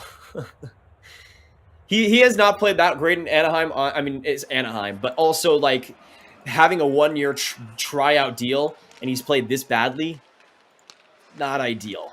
Not ideal. And in Dallas' system, I wouldn't have liked it. Do you think the trades are done? I think we'll still see a couple, Zachary. I have a feeling. And by the way, right now we are at 471 likes. If you guys have enjoyed today, make sure you hit that like button. We're so close to 500, and every bit helps. If you're enjoying the stream so far, we'd love to have you hit that like button and support the stream. So let's get to 500 before the stream ends. And it's great to have you guys all joining us throughout this whole afternoon. And again, we've been breaking down all the trades as it's happened. For Frank Cervelli, it sounds like the Minnesota Wild did not give up much for John Klingberg, minor players, and a pick. Similarly told, Flyers didn't get interest level to materialize for JVR. Detroit was up front. They had obstacles, was never considered done. Philadelphia pushed but couldn't find the taker at half retention. So that's what looks like to be the thing that kept the deal from happening, is nobody wanted to do that half salary retention there, which I guess makes sense. But Detroit... Interestingly, I'm kind of surprised. Why did the Red Wings need salary retention? They have $38 million in cap space right now. Why did they need... I mean, he makes $7 million, but he doesn't make it after this year. It's just for this half season. Why did they need half salary retained? Really weird. What was Steve Yzerman cooking? What was Steve Yzerman cooking? Let's see.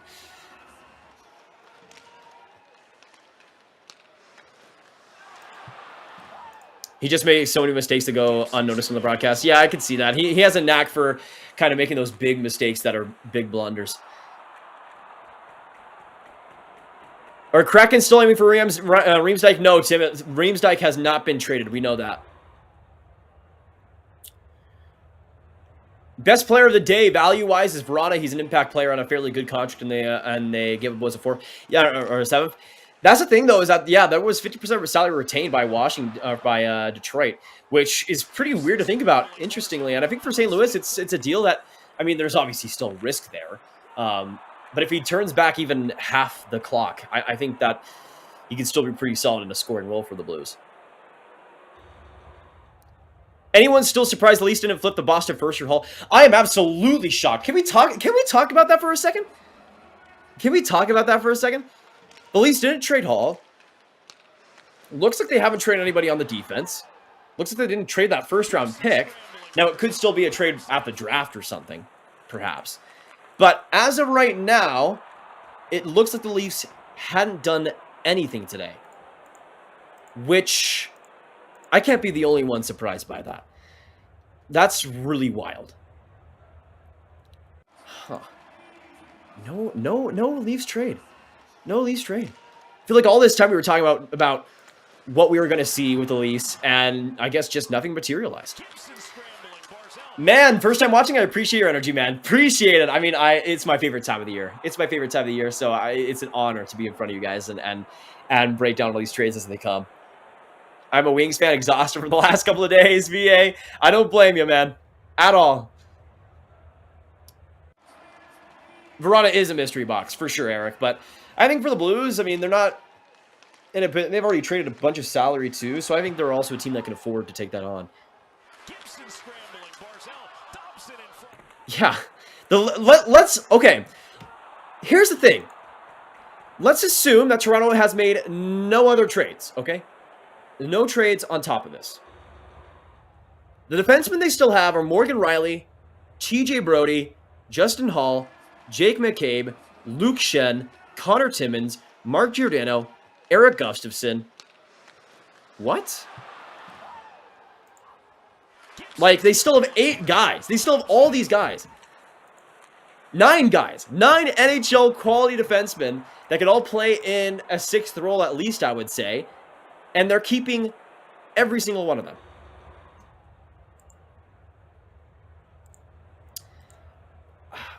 It's interesting. By the way, reports with the Leafs not making any NHL additions today, so there you go. They've left enough cap space to activate Matt Murray on LTR in the coming days and sign Matthew Knies to an entry-level contract when his NCAA season ends. So there you go. So looks like they'll be able to have enough to activate Matt Murray, which is huge, and then sign Matthew Knies, which is also pretty big for them. And that might be as well, they might be looking at that as maybe the third line guy they bring onto the roster is Matthew Knies, which, I mean, it could work out potentially. Interesting, though. No Leafs trades. No Leafs trades.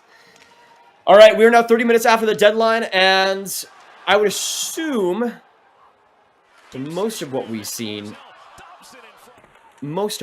is has come through. But Nick, are you hearing anything about anything else? I guess we'll find out. But also the Wild as well, carrying 8D. Interesting with Goligoski still there.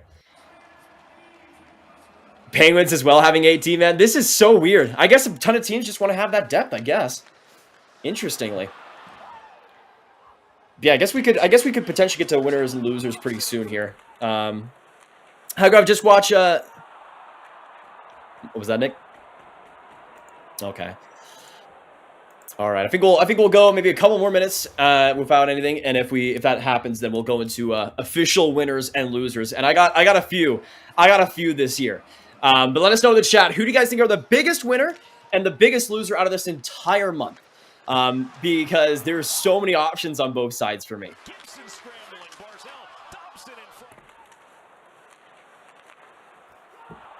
Or Toronto made a trade grab, really?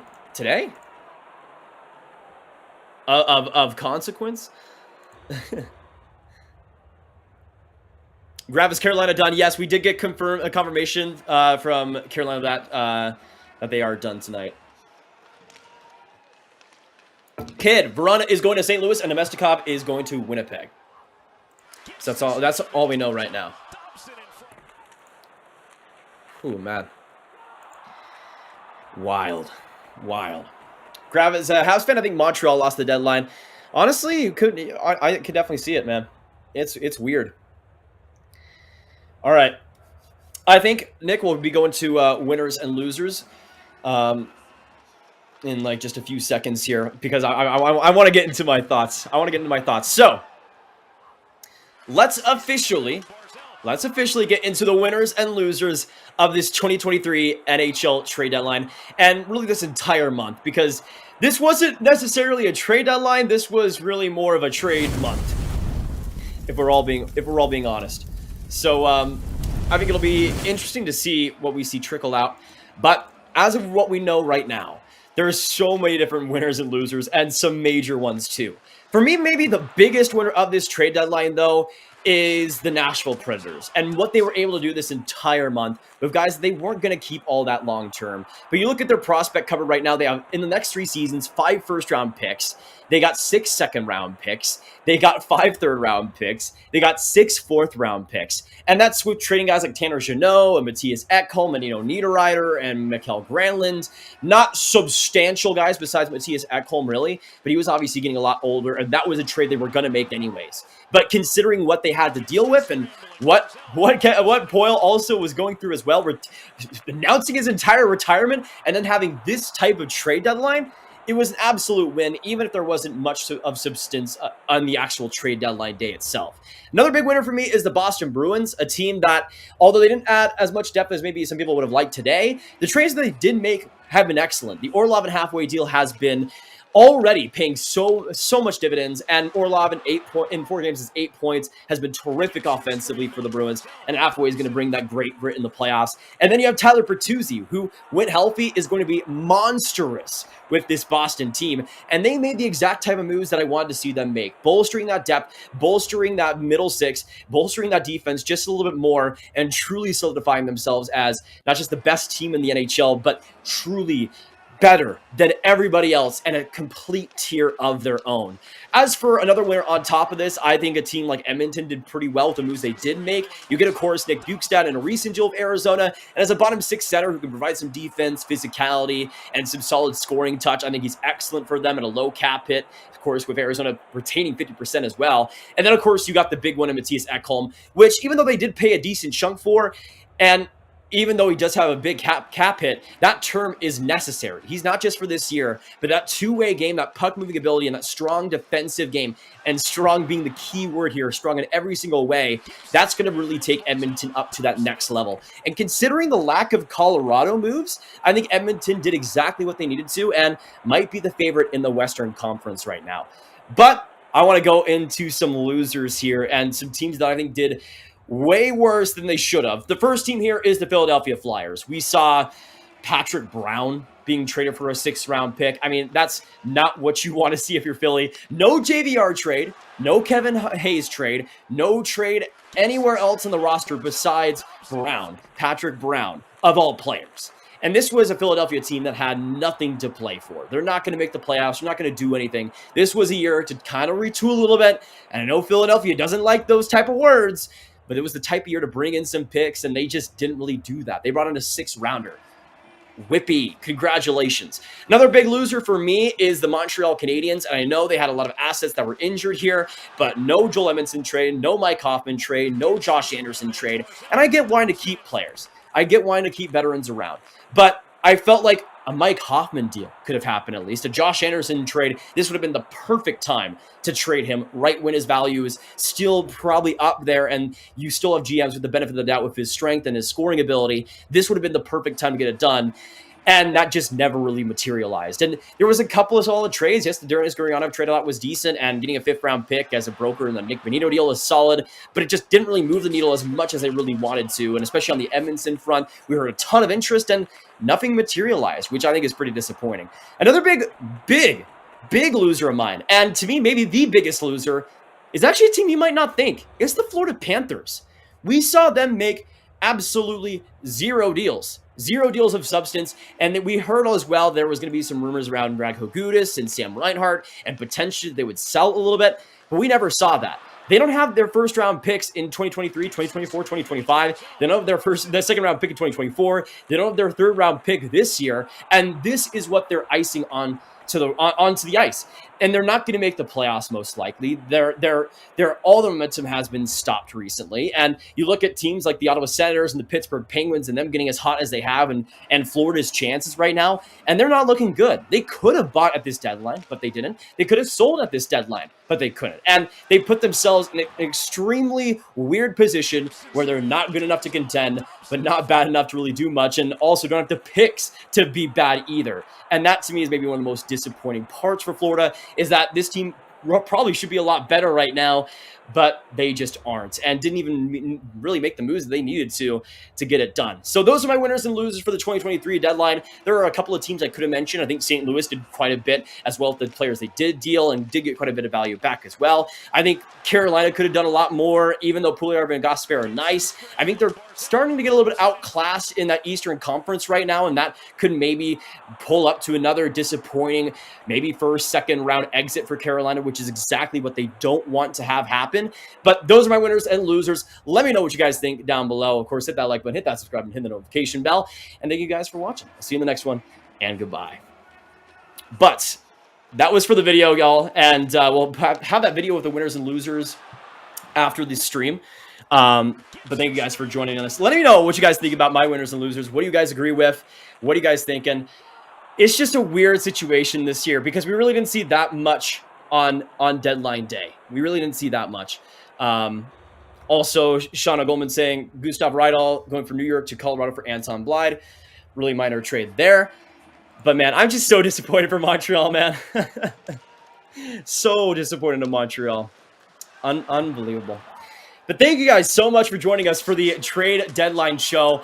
Not as crazy as most of us would have wanted, but we still had a ton of fun here. And thank you guys so much for joining us. And thank you guys as well so much from the bottom of my heart for all the support on the trade content over this last month. We made so many trade videos and all the biggest trades. We've been like Bo Horvat and Tarasenko and Chychrun and everything. And I want to thank you guys so much for the unbelievable support on those ones. It's gone such a long way, and so much support on this stream as well. It's been so fun. Thank you guys so much for joining us. While some of the biggest trades out there to talk about is friggin' Patrick Brown for a 6th-round pick.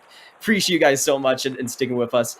And hopefully next year's show is filled with a lot more excitement and a lot more entertainment. But thank you guys so much for coming in. I'll give you some final shout-outs here. We got Squid Games. We got Mike Morgan. We got You Done Goofed, which does